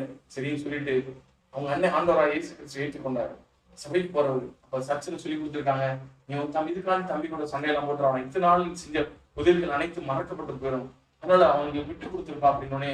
கடைசியா தம்பி மாதிரி நீ எடுத்து எனக்கு கொடுங்கடா அப்படின்னு சொல்லியிருக்காரு. என்ன பண்ணிருக்காங்க தெரியுமா, வெறும் புறம்போக்கா இருக்கக்கூடிய வெறும் பாரப்பசரா இருக்கிற 1 ஏக்கர் அண்ணன் கொடுத்துட்டு 2 ஏக்கரா 2 தம்பி மாதிரி வயக்காட பிரிச்சுட்டாங்க. உங்களுக்கு பாத்தீங்கன்னா அதுல விளைச்சலும் பண்ண முடியாது, வெறும் பாரப்பசு, அதுல ரொம்ப வேதனை. ஒரு போற சபையில போய் அழுதுக்காரு. இப்படி என்ன பண்றது இல்ல, கடன் அடைக்கணும், இப்படி பாரபரசமான இடத்த வச்சு நான் என்ன பண்றதுன்னு சொல்றப்ப இப்போ அவங்க சபையில எல்லாரும் சேர்ந்து ஜோம் பண்ணிருக்காங்க. விடுங்கல்ல, நீங்க விட்டு கொடுத்துருக்கீங்க, கர்த்தர் உங்களை விட மாட்டாங்க. நீங்க அன்பு காட்டிருக்கீங்க, கர்த்தர் உங்களை விட மாட்டாரு. டெய்லி போய் உட்காந்து ஜோம் பண்ணுவாங்க. ஜோம் பண்ணிட்டு இருக்கப்ப என்ன நினைச்சு பாத்தீங்கன்னா, வந்து சேட்டலைட்ல இருந்து என்ன செஞ்சிருக்காங்க பாத்தீங்கன்னா, நீங்க இந்த கூகுள் மேப்ல போட்டு எடுக்கிறாங்க பாத்தீங்கன்னா, சேட்டலைட் போட்டோ எடுத்தப்ப கரெக்டா என்னன்னு பாத்தீங்கன்னா, இவருடைய இடம் மட்டும் பாயிண்ட் ஆயிருக்கு. வெளிநாட்டுக்கார ஒருத்தன் வந்து இதை எவ்வளவு கோடி தரலாம் கேட்டாங்க. இந்த இடத்த மட்டும் எனக்கு அந்த 1 ஏக்கர் மட்டும் எனக்கு வேணும்னாரா. இவருக்கு ஒண்ணும் புரியலையா, என்னடா இதை மட்டும் பக்கத்துல வயக்காடை விட்டு இதை கேட்டுட்டு இருக்காங்க. இல்ல இது எங்களுக்கு வேணும் அப்படின்னு சொல்லி அப்ப சேட்டலைட் மேப்பை பார்த்துட்டு அந்த ஃபாரின் பேசின உடனே அவங்களுக்கு இதா ரெப்ரசன்டேட்டிவா பிஆர்பி சொல்லக்கூடிய குரூப் பாத்தீங்கன்னா அந்த ஓனர் வந்து பேசினாரா, இவ்வளவு இதுக்கு எடுத்துக்கிறேன், எனக்கு அதை கொடுத்துரு அப்படின்னாங்க. சரின்னு சொல்லி சந்தோஷமா எதுக்குன்னு கேட்டா, அதுல இருக்கிற பாறைக்குள்ளதான் கருங்கல் இருக்கு உழுக்குள்ள. அதனால நினைச்சுக்கிறேன் அந்த கிரானைட் வேணும் எனக்கு, உனக்கு எவ்வளவு பணம் வேணா எடுத்துக்கணும், பணத்தை கொடுத்துரு. 2 தம்பிமா இருந்தோம்னா இவங்க சொல்லிட்டாங்க வேணாம், இது உனக்கு எவ்வளவு நீ இறக்கம் பாராட்டி உன் தம்பி என்ன நினைச்சல ஹெல்ப் பண்ணல, ஆண்டவனை ஆசீர்வதிக்கிறாரு. உனக்கு போ கடன் அடைச்சது நீ செட்டில் ஆனது போ, மிச்சத உன் தம்பிக்கு நினைச்சு கொடு. ஏன்னா கடைசி வரைக்கும் நீ செஞ்சது அவங்க நினைக்கல அப்படின்னு சொல்லிட்டு இன்னைக்கு பாத்தீங்கன்னா இவர் பெரிய கோடிஷனா இருக்கிறார். சத்தமா சொல்லுமே, ஆண்டவர் இயேசு கிறிஸ்து கைவிட மாட்டாரு. உலகத்தின் மேல தயவு செய்து கவனம் வைக்க வேணாம். விட்டு கொடுத்தோம்னா நம்ம தான் நினைச்சுவோம் மேன்மடை. விட்டு கொடுத்தாரு, கர்த்தர் மேன்மைப்படுத்துறாரு. இன்னைக்கு ஆனா இன்னைக்கு ஒரு ஒரு ஒரு நிலத்துக்காண்டி அடிச்சு உருண்டுகிட்டு இருப்பான். அப்ப என்னன்னு பாத்தீங்கன்னா, லவ்கியத்தின் மேல நிறைய லவ்கியம் என்ன பாத்தீங்கன்னா, உலகத்தின் மேல நிறைய பிடிப்பு இருக்கு. அதுதான் துக்கத்தை உண்டாக்கும். கர்த்தர் நம்ம நல்லா வச்சிருக்கிறாரு. சரி, அதுக்காக நம்ம என்ன செய்யணும், சந்தோஷப்படும். நிறைய பேர் ரோட்ல போய்கிட்டு இருப்பாங்க, நடந்து போய்கிட்டு இருப்பாரு, உங்க கார் போயிடுச்சு, ஐயோ இது மாதிரி கார்ல ஏறணும். காருக்கு என்ன செய்ய, இதை காட்டுற உயரமான கார் நம்மகிட்ட இல்லையே நினைப்போம். சரியா, யோசிச்சு பாருங்க, நம்ம நடக்கிறதுக்கு நல்ல கார் கொடுத்துருக்காருல்ல, அதுக்காக நம்ம எவ்வளவு சந்தோஷப்படணும். யோசிச்சு பாருங்க, நம்ம எவ்வளவு சந்தோஷப்படணும். கர்த்தர் நமக்கு கொடுத்தவைகளை வச்சு சந்தோஷப்படணுமே என்று இல்லாதவைகளை குறித்து கவலைப்படணும் அவசியமே இல்ல. அப்ப துக்கம் வர்றதுக்கு காரணம் இந்த உலகத்தின் மேல மனிதர்களுக்கு இருக்கக்கூடிய பற்று, உலக பொருட்கள் மேல மனிதருக்கு இருக்கக்கூடிய வெறித்தனங்கள், இச்சைகள். அதான் வேதத்துல சொல்லப்பட்டிருக்கு. என்னன்னு பாத்தீங்கன்னா, வேதத்துல சொல்லப்படுறப்ப என்னன்னு பாத்தீங்கன்னா, கண்களின் இச்சை, மாம்சத்தின் இச்சை, ஜீவனத்தின் பெருமை, இவை அனைத்து உலகத்தினால உண்டாயிருக்கு. இதனால என்ன உண்டாகும், துக்கம் உண்டாகும். அவைகளுக்கு என்ன செய்யக்கூடாது, ஒரு காலம் என்ன கொடுக்க கூடாது. லௌகீக துக்கம் மரணத்தை பிறப்பிக்கும். துக்கம் வர்றதுக்கு காரணம் உலகத்தின் மேல நமக்கு இருக்கக்கூடிய பற்று, பாசம். அதனாலதான் இன்னைக்கு மனுஷன் என்ன செய்யறாங்க, அமைச்சர்களா வர்றாங்க. அமைச்சர்களா வந்த பிறகு அவங்க பணி என்னது, மக்களுக்கு நல்லது செய்யணும். மக்களுக்கு நல்லது செய்வதற்காக அவங்க நினைச்சிருக்காங்க. அவங்க நினைச்சிருக்காங்க, அப்பாயின்மெண்ட் பண்ணப்பட்டிருக்காங்க மக்களால். ஆனா வந்த பிறகு என்ன பண்றான், வரப்பே பணத்தை கொடுத்துதான் மக்கள்கிட்ட ஓட்டவாங்கன்னு நினைக்கிறான். வந்த பிறகு இருக்கிற பணத்தை மொத்தமா சுருட்டி தாங்க கஜானால ஏற்றிட்டு என்னன்னு பாத்தீங்கன்னா, நாட்டவே கடனாளி இருக்கான். இந்தியால இல்லாத வளமா, இந்தியால இல்லாத பணமா. ஆனா இந்தியா ஏன் இன்னைக்கு வறுமை கோட்டு கீழே இருக்குது உலக நாடுகள்ல?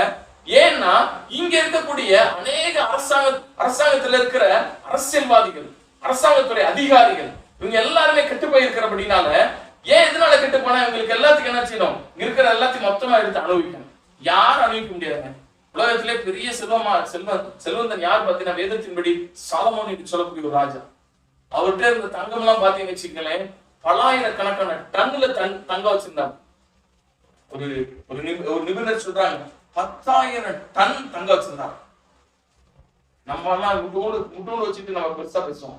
யோசிச்சு பாருங்க, 10,000 ஒரு டன்னுங்கிறது எவ்வளவு தெரியுமா பாத்தீங்கன்னா, 1000 கிலோ. 10,000 டன்னா யோசிச்சு பாருங்க, 10,000 × 1000 போட்டு பாருங்க. சரி, அவ்வளவு டன் கணக்குல தங்க வச்சிருந்த ஆளைவன் கடைசியில சொல்றாரு, எல்லாம் மாயை, இந்த உலகத்துல ஒண்ணுமே இல்லையா, இதெல்லாம் அனுபவிச்சு பார்த்துட்டேன், ஒண்ணும் இல்ல. சரியா, அவ்வளவு அனுபவிச்சு பார்த்து ஆள் என்ன சொல்றாரு, ஒண்ணும் இல்ல அப்படின்ட்டு போயிட்டாரு. அப்ப நம்ம ஏன் இவ்வளவு கஷ்டப்படணும்? யோசிச்சு பாருங்களேன். நீங்க நேரம் நம்ம யோசிக்க மாட்டோம். ஏன் பாத்தீங்கன்னா, இது எல்லாத்தையும் நம்ம அனுபவிச்சுக்கலாம். எதையாச்சும் அனுபவிச்சு எதையாச்சும் ஒரு பெரிய சந்தோஷம் நமக்கு கிடைச்சிருமா? யோசிச்சு பாருங்க. நானும் பாத்தீங்கன்னா பெருமை சொல்லல, எல்லா 1 கோடி கார்லயும் போயிட்டு வந்தேன். சரியா, 10 லட்ச ரூபாய் கார்ல போயிருக்கேன், 1 லட்ச ரூபாய் கார்லயும் போயிருக்கேன். சரியா, 1 லட்ச ரூபாய் கார்ல ஒரு மேட்டர் இல்ல. ஆடிலயும் போயிட்டு வந்தேன், BMW போயிட்டு வந்தேன், இதுல போயிட்டு வந்தேன், ஒரு மேட்டருமே இல்ல. ஆனா ஏன் நம்ம தான் நினைச்சுக்கிறோம், எல்லாமே ஒரே வேலை தான் பாக்குது. சரியா, சாதாரண செல்லு வச்சிருக்கவனுக்கு நல்லா தான் ஒர்க் ஆகுது. சரியா, 5,000 ரூபாய் வச்சிருக்கவனுக்கு செல்லு சூப்பரா தான் இருக்கு. இதை பாத்தீங்கன்னா 1 லட்ச ரூபாய்க்கு செல்லு வாங்கி பாக்கெட்ல வச்சுக்கிறான். சரியா, அதுல ஒரு கௌரவம். ஆனா அது அதே வேலை தாண்டா பாக்குது. ஒண்ணும் இல்லையே, ஒரு மேட்டரும் இல்லையே. ஆனா மனுஷனுக்கு என்ன பத்தின கௌரவம், சரியா? உலகத்துல தான் தாம்பீகமா இருக்கிற எண்ணம் எல்லாம் விரும்ப எல்லாமே அடியே. ஆப்பிள் ஐபோனா இருந்தாலும் என்ன பார்த்தீங்கன்னா 10 வருஷத்துக்கு அப்புறம் அது அவுடேட்டட் ஆயிடும். சரியா? அதுக்கப்புறம் 100 போன் வச்சு தூக்கி எனக்கு வெளியே போட்டுவாங்க. அப்ப இந்த உலகத்துல எதுவுமே ஒரு மேட்டருமே இல்லை. அப்ப நம்முடைய வாழ்க்கையில் மிக கவனம், இந்த உலகத்தின் மேல பற்று வைக்கவே கூடாது. உலகத்தின் மேல என்ன செய்யக்கூடாது? பற்று வைக்க கூடாது. அப்படி பற்று வைக்காம இருந்தவங்க தான் அந்த உலகத்தை ஆளுகை செஞ்சிருக்காங்க. ஒரு பெரிய வெற்றிகளை குமிச்சிருக்காங்க தான் வாழ்க்கையில. அப்ப ஆண்டவர் நமக்கு சொல்லிக் கொடுக்கிற ஒரு காரியம் என்னதுன்னா, உலகத்தில் உள்ளவர்கள் என்ன செய்யுங்க? அன்பு கூர்ந்தா துக்கம் ஸ்டார்ட் ஆயிடும். அன்பு கூர்ந்தா என்ன செஞ்சிடும்? துக்கம் ஸ்டார்ட் ஆயிரும். அடுத்த ஒரு காரியம் வேதத்துல சொல்லப்பட்டிருக்கு. மனுஷனுக்கு எதனால துக்கம் வருதுன்னா, பிலிப்பியர் 2ஆம் அதிகாரம் 27ஆம் வசனம்.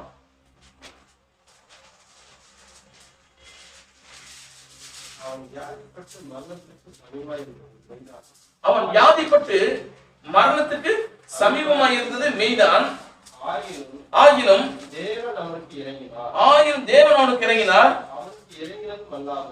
இறங்கினது அல்லாமல் துக்கத்தின் மேல் துக்கம் எனக்கு உண்டாகாதபடிக்கு எனக்கும் இறங்கினார். அப்ப என்ன சொல்ல வராது அப்படின்னு பாத்தீங்கன்னா, நோய் இருந்ததுனால அவருக்கு ஏற்கனவே துக்கம் வந்துருச்சு. வியாதி இருந்துச்சுன்னா வந்துடும், துக்கம் வந்துடும். வியாதி எந்த குடும்பத்துக்குள்ள நுழையுது அங்க துக்கம் வந்துடும். நிறைய பேர் நினைப்போம், அதாவது பாத்தீங்கன்னா பணம் இல்லைன்னாத்தே துக்கம்னு, வியாதி வந்தா துக்கம். வியாதி எதனால வருது? வியாதி எதனால வருது சொல்லுங்க தெரியுமா? எதனால வருது சொல்லுங்க. துக்கப்படுறதுனால வருதா? பாவத்தின் சம்பளம் மரணம். சரியா? பாவம் செய்கிற ஆத்மா சாகவே சாகும் என்று கர்த்தர் சொல்றான். ஒரு மனிதனுடைய வாழ்க்கையில பாவம் செய்யும்போது வியாதி வந்துடும். நீ வேதத்தை நீங்க வாசித்து பாருங்க. ஒவ்வொரு வியாதிக்கு பின்னணியில ஒரு பாவம் இருக்கும். சரியா? HIV வர்றதுக்கு காரணம் தப்பான உறவுகள். சரியா?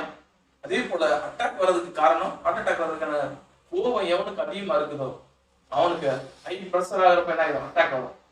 லோ பிரஷர் எப்போ வரும் பார்த்தீங்கன்னா, கவலை பயம் இருந்துச்சுன்னா லோ பிரஷர் வரும். எப்போ பயம் வரும்? நம்ம தப்பு செஞ்சா பயம் வரும். சரியா? அப்ப அவனுக்கு என்ன வரும்? அட்டாக். புரியுதா அவனுக்கு? அதே போல பார்த்தீங்கன்னா, பொறாமை என்றால் எலும்புருக்கி. எலும்புருக்கி என்னது? எலும்பு உருக்கக்கூடியது பொறாமை. புரியுதா அவனுக்கு? அப்படின்னு என்னது? டிபின்னு சொல்லக்கூடிய வியாதி கேள்விப்பட்டிருக்கீங்களா? அது எலும்பு தான் பாதிக்கும். பொறாமை இருந்துச்சுன்னா அவனுக்கு எலும்புருக்கி வந்துடும், நோய் வந்துடும். சரியா?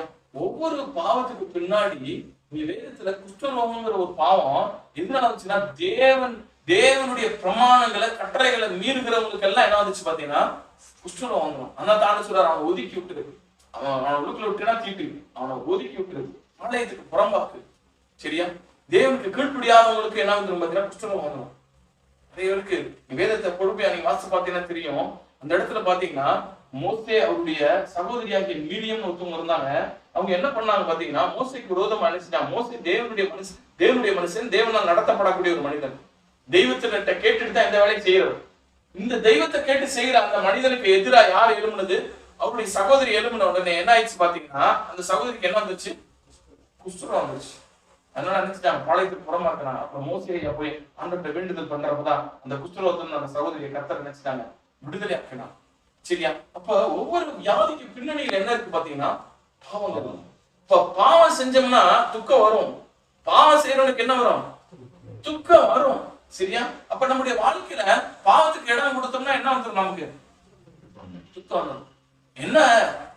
இச்சையில இருந்து பாவமா மாறும், பாவத்துல இருந்து வியாதி மாறும், வியாதியில இருந்து துக்கம் வரும், துக்கத்துல இருந்து மரணம். சரியா?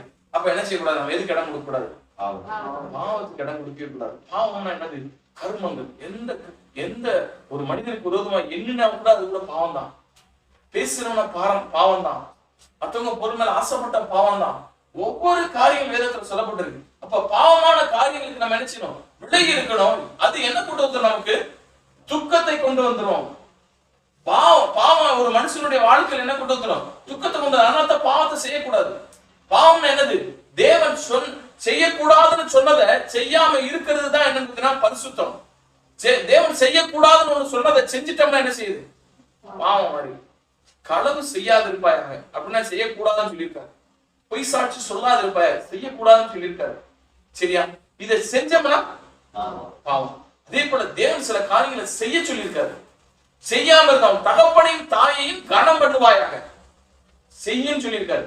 செய்யாம இருந்தோம்னா பாவம். நிறைய பேருக்கு தான் தெரியாது. சில ஆண்டவர் செய்ய சொல்லியிருக்காரு, சிலர் செய்யக்கூடாதுன்னு சொல்லியிருக்காரு. செய்யன்னு சொன்னதை செய்யணும், செய்யக்கூடாதுன்னு சொன்னதை செய்யக்கூடாது. இதை மீறி செய்யக்கூடாதுன்னு சொன்னதை செஞ்சோம்னாலும் செய்யணும்னு சொன்னதை செய்யாம இருந்தாலும் என்னன்னு பார்த்தீங்கன்னா நமக்கு பாவம். நிறைய பேருக்கு இது புரியாது. ஆனா பாவம் ஒரு மனுஷனுக்குள்ள நுழைகிறப்ப ஆட்டோமேட்டிக்கா பாவம் என்ன கொண்டு வந்துடும் பார்த்தீங்கன்னா வியாதி கொண்டு விட்டுரும், மரணத்தை கொண்டு விட்டுரும். அப்ப என்ன செய்யக்கூடாது? பாவம் செய்யக்கூடாது, பாவம் செய்யக்கூடாது.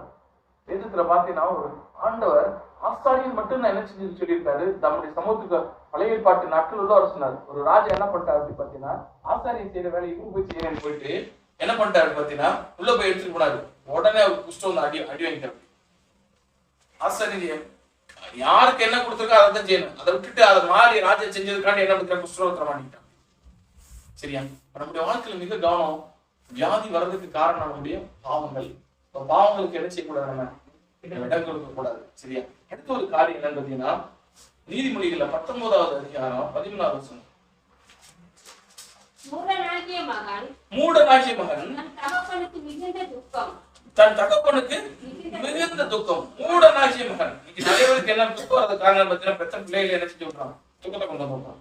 யார் கொண்டு வந்துடுறது? பெத்த பிள்ளைய. இப்ப பிள்ளைகள் மூடமா போறதுக்கு காரணம் என்னது? பிள்ளையின் நெஞ்சில மதியனை ஒட்டி இருக்கும், அதை தண்டனையின் பிரபு அதை விட்டு என்ன செஞ்சிடும்? அகற்றும். அப்ப என்னன்னு பாத்தீங்கன்னா, பிள்ளைகளை கண்டிச்சு வளர்க்கணும். இன்னைக்கு நிறைய பெற்றோர் என்னன்னு பாத்தீங்கன்னா, பிள்ளைகள் என்ன செய்யறதுல கண்டிக்கிறதே இல்லை. ஏன்னா பிள்ளை கண்டிச்சா அது ரொம்ப கவலைப்படுமேங்க. நான் ஒன்னே ஒண்ணுதான் வச்சிருக்கேன், அதை ஏதாவது கவலைப்பட்டுறோம் அப்படின்னு நினைச்சு பண்றாங்க, கண்டிக்க மாட்டாங்க. உங்க தாய் தகப்பனவங்களை கண்டிச்சாங்க சந்தோஷப்படுங்க. தாய் தகப்பனவங்களை கண்டிச்சு வளர்த்தாங்க சந்தோஷப்படணும். கண்டிக்காம ஒரு பிள்ளை ஒரு தாய் தகப்பன் வளர்த்தாங்கன்னா அந்த பிள்ளை பின்னாடி மூடத்தனத்துக்குள்ளாகும். அந்த மூடனுடைய தாய் தகப்பன் எதை சுமக்க வேண்டியது இருக்கும்? துக்கத்தை சுமக்க வேண்டியது.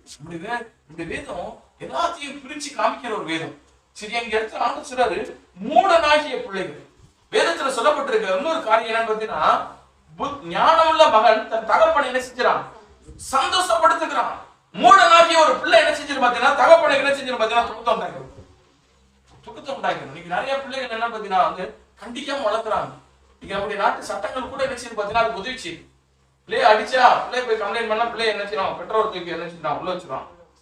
சரியா? அப்ப என்னன்னு பாத்தீங்கன்னா, இன்னைக்கு நிறைய என்ன செய்யறது இல்ல, பெற்றோர் பிள்ளைகளை கண்டிக்கிறது இல்ல. ஸ்கூல்ல கூட வாத்தியார் என்ன செய்யக்கூடாது இருக்காங்க, பிச்சை எடுத்தா வாத்தியாரத்தை கொண்டு உள்ள வச்சிருவாங்க. அதனால என்ன நடக்குது? அன்றைக்கு சொன்னாங்க, ஒரு கல்விச்சாலை திறக்கிறப்ப 1000 சிறைச்சாலைகள் மூடப்படுகின்றன சொன்னாங்க. ஒரு கல்விச்சாலை திறக்கிறப்ப 1000 சிறைச்சாலைகள் என்ன செய்யுது? மூடப்படுது. அப்படின்னா என்ன அர்த்தம் தெரியுமானா, ஸ்கூல்ல திறந்துட்டோம்னாவே சிறைச்சாலைக்கு வேலை கிடையாது. ஏன்னா சிறைச்சாலையில யாரை கொண்டு வைக்கிறாங்க? சட்டத்தை மீறுகிறவங்களையும் சட்டத்துக்கு எதிராக நிற்கிறவங்களையும் கொலை செய்யறவங்களையும் களவு செய்யறவங்களையும் கொண்டு வைக்கிறாங்க சிறைச்சாலைகள். இப்ப அதுக்கெல்லாம் வேலை கிடையாது. ஒரு கல்விச்சாலையில தான் என்ன செஞ்சாங்க? கண்டிச்சு உணர்த்தி வளர்ப்பாங்க. அப்ப ஆட்டோமேட்டிக்கா என்ன செஞ்சுறது? சிறைச்சாலைகளை மூடிடும். ஆனா இன்னைக்கு கல்விச்சாலையை திறந்தாலும் பிள்ளைய என்ன செய்யக்கூடாது? அடிக்க கூடாது, கடினமா பேசக்கூடாது. இன்னைக்கு பாத்தீங்கன்னா இப்படிப்பட்ட ஒரு சட்டங்களை கொண்டு வந்து இன்னைக்கு என்ன ஆயிடுச்சு பாத்தீங்கன்னா, பிள்ளைகள் படிப்பிலே கெட்டு போயிடுறாங்க, கல்விச்சாலைகளிலே கெட்டு போயிடுறாங்க. படிக்கிறப்ப என்ன செய்யறாங்க? எல்லா சேட்டையும் செய்யறாங்க. A to Z. ஏன்னு பாத்தீங்கன்னா கல்லூரியில கிட்டத்தட்ட 2000ல இருந்து பணியாற்ற அப்படின்னால 21 வருடத்துல நிறைய பிள்ளைகளை பாக்குறோம். கண்டிச்சு வளர்க்கிற பெற்றோருடைய பிள்ளைகள் பாத்தீங்கன்னா அவ்வளவு சொல்றதுக்கு அவ்வளவு மரியாதை கொடுப்பாங்க. ஆனா கண்டித்து வளர்க்காத பெற்றோருடைய பிள்ளைகள் பாத்தீங்கன்னா எப்பயும் பாத்தீங்கன்னா அப்படி முசுறு மாதிரி முன்னாடி தூக்கி நிற்கும். வா அப்படின்னு பார்ப்போம், சாப்பா ப்ரொபோசரா வா அப்படின்னு. சரியா? ஏன் பாத்தீங்கன்னா அது அப்படியே தான் இருக்கு. ஏன்னா உங்க பெற்றோர் என்ன செய்ய அந்த பிள்ளைகளை கண்டிச்சு வளர்க்கல. 2 பசங்க படிச்சாங்க, 2 பசங்க நல்லா படிச்சாங்க, அவங்களுக்கு எல்லாம் ஹெல்ப் பண்ணுவேன், நல்லா படிச்சாங்க. கடைசியில பெரிய சாஃப்ட்வேர் கம்பெனில இருந்தாங்க. இங்கிருந்து என்னை முடிச்சு 4வது வருஷம் முடிச்சு போறப்ப ஏமா வந்தாங்க, சார் சொல்லிட்டு கும்பிட்டுட்டு காலை விழுவன்ட்டாங்க. அப்படிலாம் செய்யக்கூடாதுமா அப்படின்னு.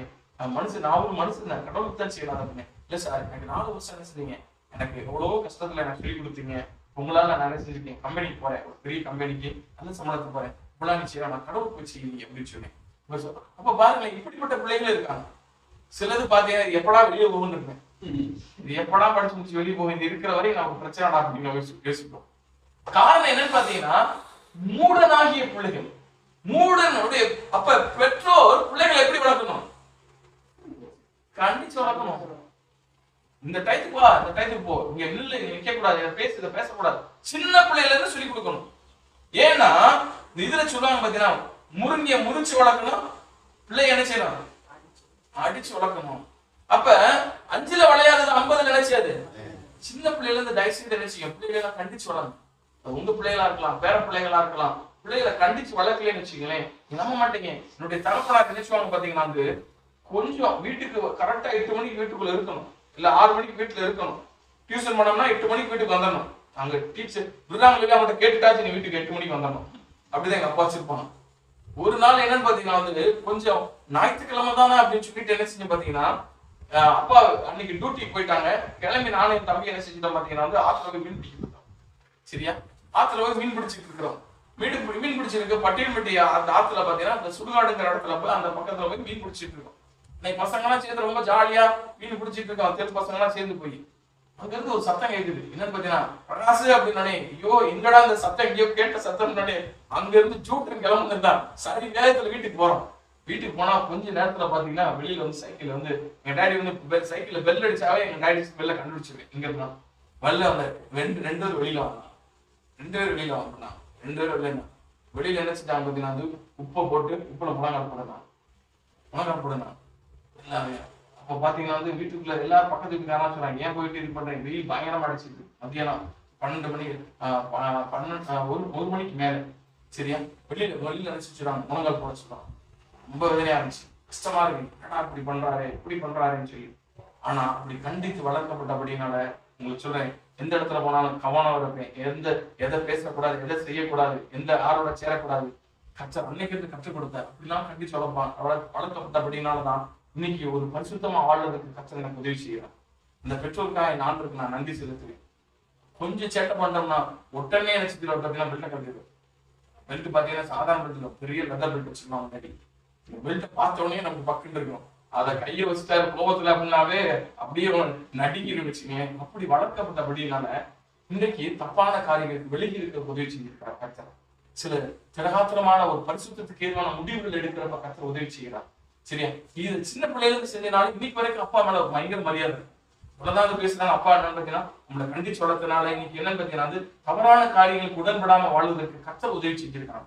அப்ப பிள்ளைகளை என்ன பண்ணணும், கண்டிக்கணும். பிள்ளைகளை கண்டிங்க. பெரிய பிள்ளையா அனுபவம் செய்ய முடியாது, சின்ன பிள்ளையா இருக்க என்ன கண்டிச்சு வளர்க்கணும். பெரிய சொன்னா நம்ம சொல்றதை மதிக்க மாட்டாங்க. சரியா, ஆனா சின்ன பிள்ளைகளை சொல்லி வளர்த்தோம்னா நினைச்சுவாங்க, கேட்பாங்க. அப்ப என்னன்னு பாத்தீங்கன்னா, மூடனாகிய பிள்ளைகள். வேதத்துல பாத்தீங்கன்னா ஒரு ஏழியில ஒரு பெரிய ஆசாரியன் இருந்தாரு. அவருடைய பிள்ளைகள் என்ன பாத்தீங்கன்னா, ஒரு பெரிய ஆசாரியன் தான், தேவனுடைய சத்தத்தை கேட்கிற மனுஷன் தான். ஒரு சாமுவேலுங்கிற ஒரு குட்டி ஆசாரியனுக்கு என்னன்னு பாத்தீங்கன்னா, தீர்க்கதரிசிக்கு ஆண்டவருடைய சத்தத்தை காண்பிச்சு கொடுத்த அப்படிப்பட்ட ஒரு ஆசாரியன் யாரு பாத்தீங்கன்னா ஏழி. ஆனா அவர் பிள்ளைகள் என்னன்னு பாத்தீங்கன்னா, வந்து சரியா வளர்க்காததுனால பிள்ளைகள் என்ன செஞ்சாங்க பாத்தீங்கன்னா, தேவன் எதை செய்யக்கூடாதுன்னு சொன்னாரோ அதெல்லாம் போய் செஞ்சாங்க. பிள்ளைகள் நிமித்தமா சஞ்சலப்பட்டு கடைசியில அவருடைய பிள்ளைகள் யுத்தத்துக்கு போய் பிள்ளைகள் எல்லாம் இறந்து போயிட்டாங்க. கடைசியில அவங்க மருமகளுக்கு ஒரு குழந்தை பிறக்குது. அந்த குழந்தைக்கு என்ன பேர் வைக்கிறாங்க, இக்கோபோத் அப்படின்னு ஒரு பேர் வைக்கிறாங்க. இக்கோபோத் என்னன்னா, கர்த்தருடைய மகிமை என்ன செஞ்சுச்சு, போயிடுச்சு. இதை கேள்விப்பட்டு அப்படியே ஏழி சாஞ்சி கீழே வந்து இறந்து போயிட்டாங்க. காரணம் என்னன்னு பாத்தீங்கன்னா, பிள்ளைகளை கண்டிச்சு வளர்க்கலன்னு வச்சுங்களேன். இன்னைக்கு என்னன்னு பாத்தீங்கன்னா, பெற்றோர்களுக்கு மிகுந்த வேதனை தான். அதுதான் பெரிய துக்கமே. பிள்ளைகளால துக்கப்படுற ஏராள பெற்றோர் இன்னைக்கு இருக்கிறாங்க.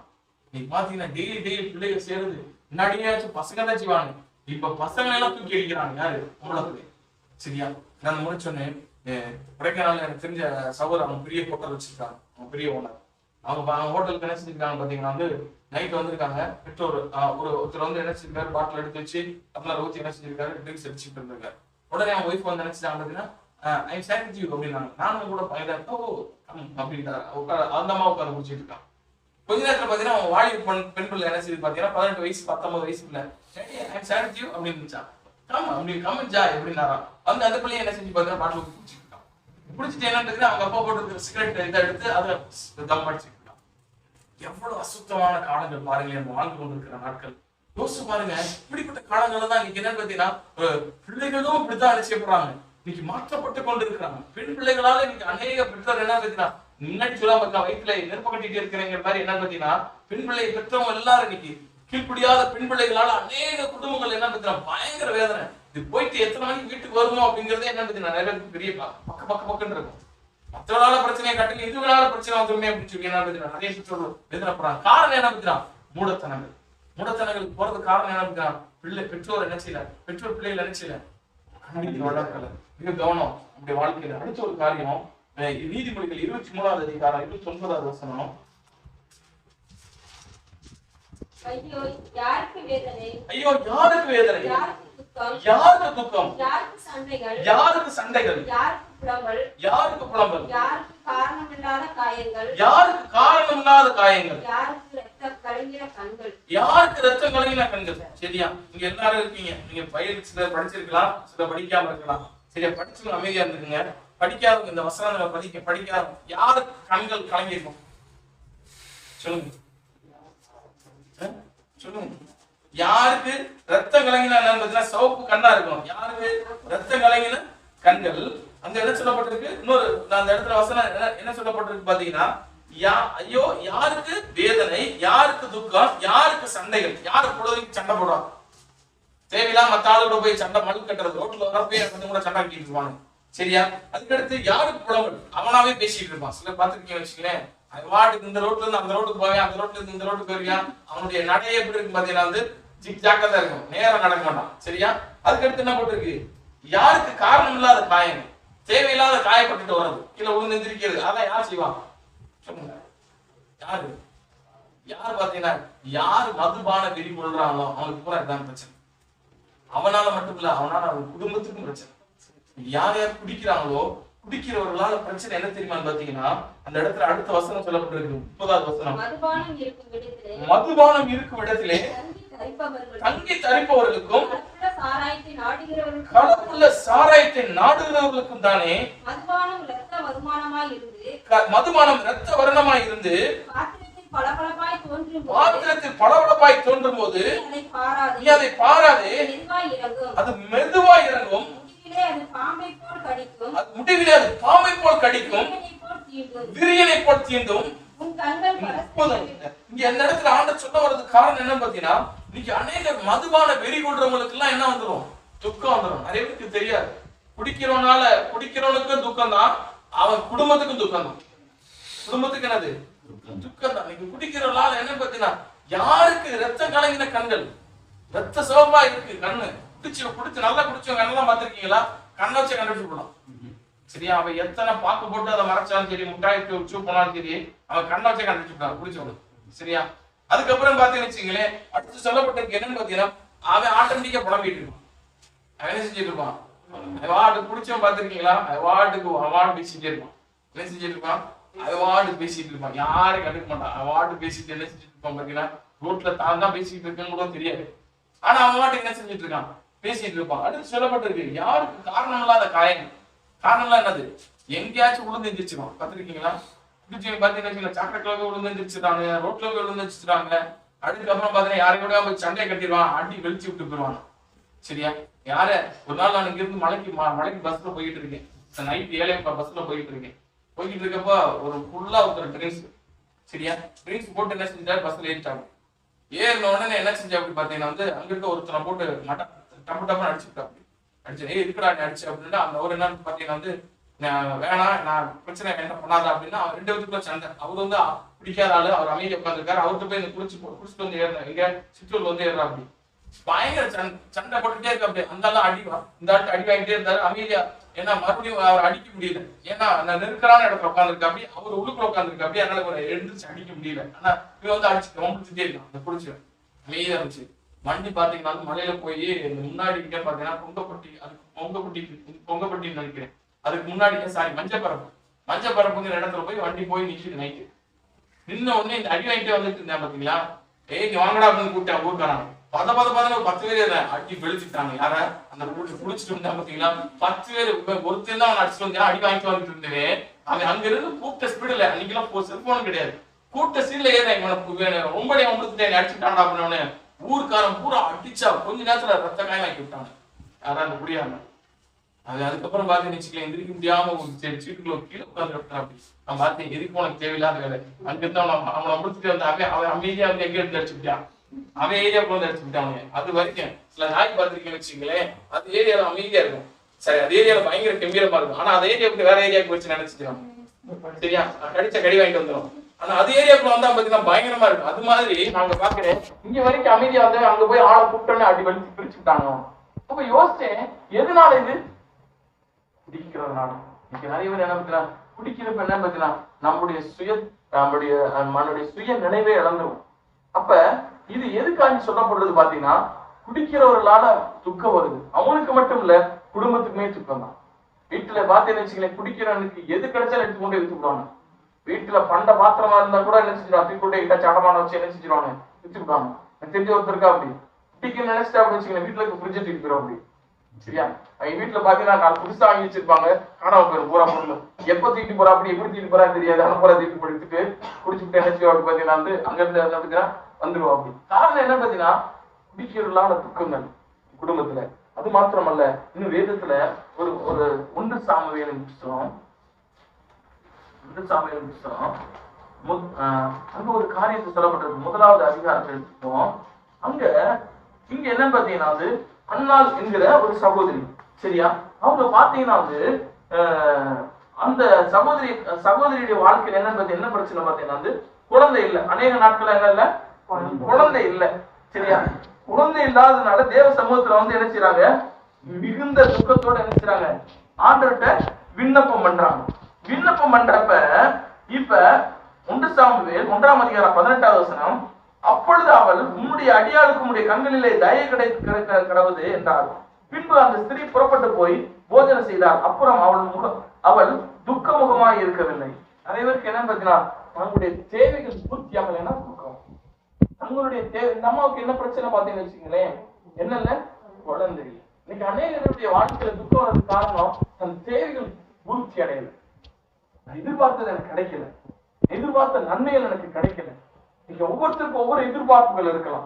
இந்த அம்மாவை பொறுத்த மட்டும் என்ன பார்த்தீங்கன்னா, குழந்தை இல்லை. இன்னைக்கு நிறைய பேருக்கு என்ன பார்த்தீங்கன்னா, எனக்கு இந்த பணம் வந்துச்சுன்னா நான் கொஞ்சம் கஷ்டத்துல இருந்து மீண்டுருவேன், இந்த நபர்கள் எனக்கு உதவி செஞ்சானா நான் இதுல இருந்து மீண்டுருவேன் அப்படின்னு ஒவ்வொருத்தருக்கும் எதிர்பார்த்த காரியங்கள் நடக்கலைன்னா என்ன வந்தது பாத்தீங்கன்னா துக்கங்கள். மற்றவங்களால ஏளனமா பேசப்படுறப்ப துக்கம் வந்துடும், மற்றவங்களால நிந்திக்கப்படுறப்ப நமக்கு துக்கம் வந்துடலாம். ஆனா வேதம் சொல்லுகிற ஒரு காரியம், ஆண்டவராகிய இயேசு கிறிஸ்து நமக்கு சொல்லுகிற ஒரு காரியம், நம்முடைய துக்கம் மகா கொடிதா இருக்கலாம், அல்லது பாரமுடையதா இருக்கலாம், ஆறாத துக்கமா இருக்கலாம், தடுமாற பண்ணுகிற துக்கங்களா இருக்கலாம், இல்ல நாளுக்கு நாள் அதிகரிக்கக்கூடிய துக்கங்களா இருக்கலாம். ஆண்டவராகிய இயேசு கிறிஸ்து சொல்றாரு, உங்க துக்கம் சந்தோஷமாயிருக்கும். யார்கிட்ட போனா ஏன் தெரியுமா? நான் வேதத்தை வாசிப்போம். எசேயா தீர்க்கதரிசன புத்தகம் 53ஆம் அதிகாரம் 3ஆம் வசனம்.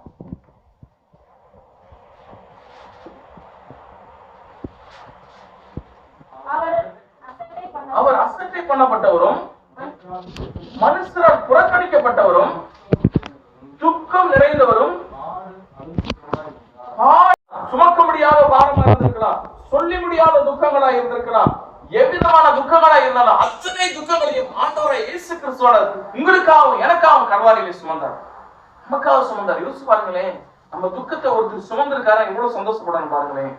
அது நம்ம பாவத்தினால வந்ததா இருக்கலாம், உலகத்தின் மேல நம்ம வச்சிருக்கிற ஆசைகளால் வந்ததா இருக்கலாம், இல்ல மூடனா இருக்கிற பிள்ளைகளால வந்த துக்கமா இருக்கலாம், நம்முடைய தேவைகள் சந்திக்கப்படாதபடினால வந்த துக்கங்களா இருக்கலாம். எவ்வித துக்கமா இருந்தாலும் அத்தனை துக்கங்களையும் ஆண்டவராகிய இயேசு கிறிஸ்து சிலுவையில என்ன செஞ்சிருக்காரு, சுமந்திருக்கிறார். ஹல்லேலூயா. இப்ப நம்ம ஒண்ணு செய்யணும். எதுக்கு சுமந்தாரு? நம்ம சுமக்க தேவையில்லை. எப்ப ஆண்டவராகிய இயேசு கிறிஸ்துவிடத்துல வந்துட்டோம்னா இந்த துக்கத்தை நம்ம என்ன செய்ய தேவையில்லை. ஏன்னா அவர் சொல்றாரு, அவர் உங்களை விசாரிக்கிறவரானபடியா உங்கள் கவலைகள் எல்லாம் அவர் மேல நினைச்சுங்க, வைத்து விடுங்கள், உங்க துக்கத்தை எல்லாம் அவர் மேல வச்சுங்க. ஏன்னா அவர் சுமந்து தீர்த்துட்டார். அவர் கல்வாரியிலே அனைத்து துக்கங்களை என்ன செஞ்சிருக்காரு, சுமந்து தீர்த்திருக்கிறார். இப்ப இந்த சுமந்து தீர்த்தவரிடத்துல நம்ம போயிட்டோம்னா நம்முடைய துக்கங்களுக்கு என்ன உண்டு, முடிவு உண்டு. அதனாலதான் ஏசாயா தீர்க்கதரிசி 60வது அதிகாரம் 20வது வசனத்துல சொல்றாரு, அங்க ஒரு தீர்க்க தரிசனமான வார்த்தை ஏசாயா, சூரியன் இனி அஸ்தமிப்பதில்லை, சந்திரன் மறைவதும் இல்லை, கர்த்தரே உனக்கு நித்திய வெளிச்சமாய் இருப்பார், உன் துக்க நாட்கள் முடிந்து போகும். ஹல்லேலூயா. கர்த்தர் தான் உனக்கு என்ன செய்ய போறாரு, நித்திய வெளிச்சமா இருக்க போறாரு. இனிமேல் ஒரு துக்க நாட்கள் வரப்போறதில்ல, தொடர போறதில்ல. ஆறாத துக்கமா இருக்கலாம், பாரமா இருந்த ஒரு துக்கங்களா இருக்கலாம், சொல்லி முடியாத துக்கங்களா இருக்கலாம். எல்லா துக்கங்களுக்கு ஆண்டவராய் இயேசு கிறிஸ்துவானவர் சிலுவையிலே முற்றுப்புள்ளி வைத்திருக்கிறார். அவரை நம்பி வரும் பொழுது அந்த துக்கத்தை நம்ம என்ன செய்ய தேவையில்லை, இனிமேல் சுமக்க தேவையில்லை. ஹல்லேலூயா. அதனால தான் அவர் சொல்றாரு, உங்க துக்கம் சந்தோஷமாயிடும். இப்ப நம்ம போக வேண்டிய இடத்துக்கு போகணும். ஆண்டவர் இயேசு கிறிஸ்துவிடத்துல போயிட்டோம்னா இந்த எல்லா துக்கத்துக்கும் ஒரு முடிவு. அழகனாச்சும் சொல்றாரு, அவரை நம்பி போயிட்டோம்னா துக்கத்துல நம்ம என்ன செஞ்சிருவார், விடுதலை ஆக்கிடுவார். எவ்விதமான துக்கங்களா இருக்கலாம், மனிதர்களால உண்டான துக்கங்கள், இழப்புகளால வந்த துக்கங்கள், தேவைகள் சந்திக்கப்படாததுனால வந்த துக்கங்கள், பாவத்தினாலே வந்த துக்கங்கள், பிள்ளைகளால வந்த துக்கங்கள், எவ்வித துக்கமா இருந்தாலும் சரி, ஆண்டவராய் இயேசு கிறிஸ்து சிலுவையில் என்ன செஞ்சிருக்கார், அனைத்திற்கும் முற்றுப்புள்ளி வச்சார். அண்ணாத்த அவர் சொல்றாரு, துக்க நாட்கள் இனிமேல் உன் துக்கத்தின் நாட்களை நீ பார்க்க மாட்டான், இனிமேல் உன்னுடைய சந்தோஷத்தின் நாட்களை பார்ப்பார். ஏன்னா அவரை பிறந்தப்ப வானத்திலிருந்து வந்த தூதன் சொன்ன வார்த்தை என்ன பார்த்தீங்கன்னா, இதோ எல்லா ஜனத்துக்கும் மிகுந்த சந்தோஷத்தை உண்டாக்கும் நற்செய்தி உங்களுக்கு அறிவிக்கிறோம். இயேசு கிறிஸ்து என்கிற ரட்சகர் உங்களுக்காக தாவீதின் ஊரிலே பெத்லகேமிலே பிறந்திருக்கிறார் அப்படின்னு சொன்னாங்க. அப்ப ஆண்டவராய் இயேசு கிறிஸ்து இந்த பூமியில தோன்றின பிறப்பாடு இந்த பூமியில இருந்த துக்கங்களுக்கு எல்லாம் முடிவு கட்டப்பட்டிருக்கு. எங்க கல்வாரி சிலுவை. இப்ப நான் விட்டு போனா என்னுடைய துக்கம் என்ன மாறிடும், சந்தோஷமா மாறி. சத்தமாலே சொல்லுமே, ஆமா, சந்தோஷமா மாறணுமா நம்ம யார்கிட்ட போயிட்டு ஆகணும். ஆமா, சரியா. விலங்கின வந்தா டாக்டர்கிட்ட போறோமே, அப்ப எதுக்காக விலங்கின போகணுங்கிறதுக்காண்டி. ஆனா டாக்டரால சுகமாக்க முடியாத விலங்கினத்தை இவரால சுகமாக்க முடியும். இந்த ஆண்டவராய் இயேசு கிறிஸ்துவினால அவர் இருக்கிறார். இனி அவர் தான் ஆள போகிறார். அவர் அல்பாவும் ஒமேகாவுமான தேவன், சரியா. அவர் ஆதியும் அந்தமும் அற்ற தேவன். அவர் இன்றைக்கும் இருக்கிறார்.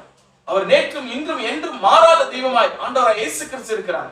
இப்ப அவர்கிட்ட போனோம்னா, இந்த அண்ணாளுங்கிற ஒரு தாயாரை குறித்து பார்த்தோம்.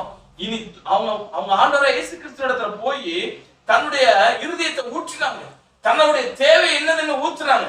ஊத்துன பிற்பாடு அவர் துக்கமுகமாய் இருக்கவில்லை. ஹல்லேலூயா.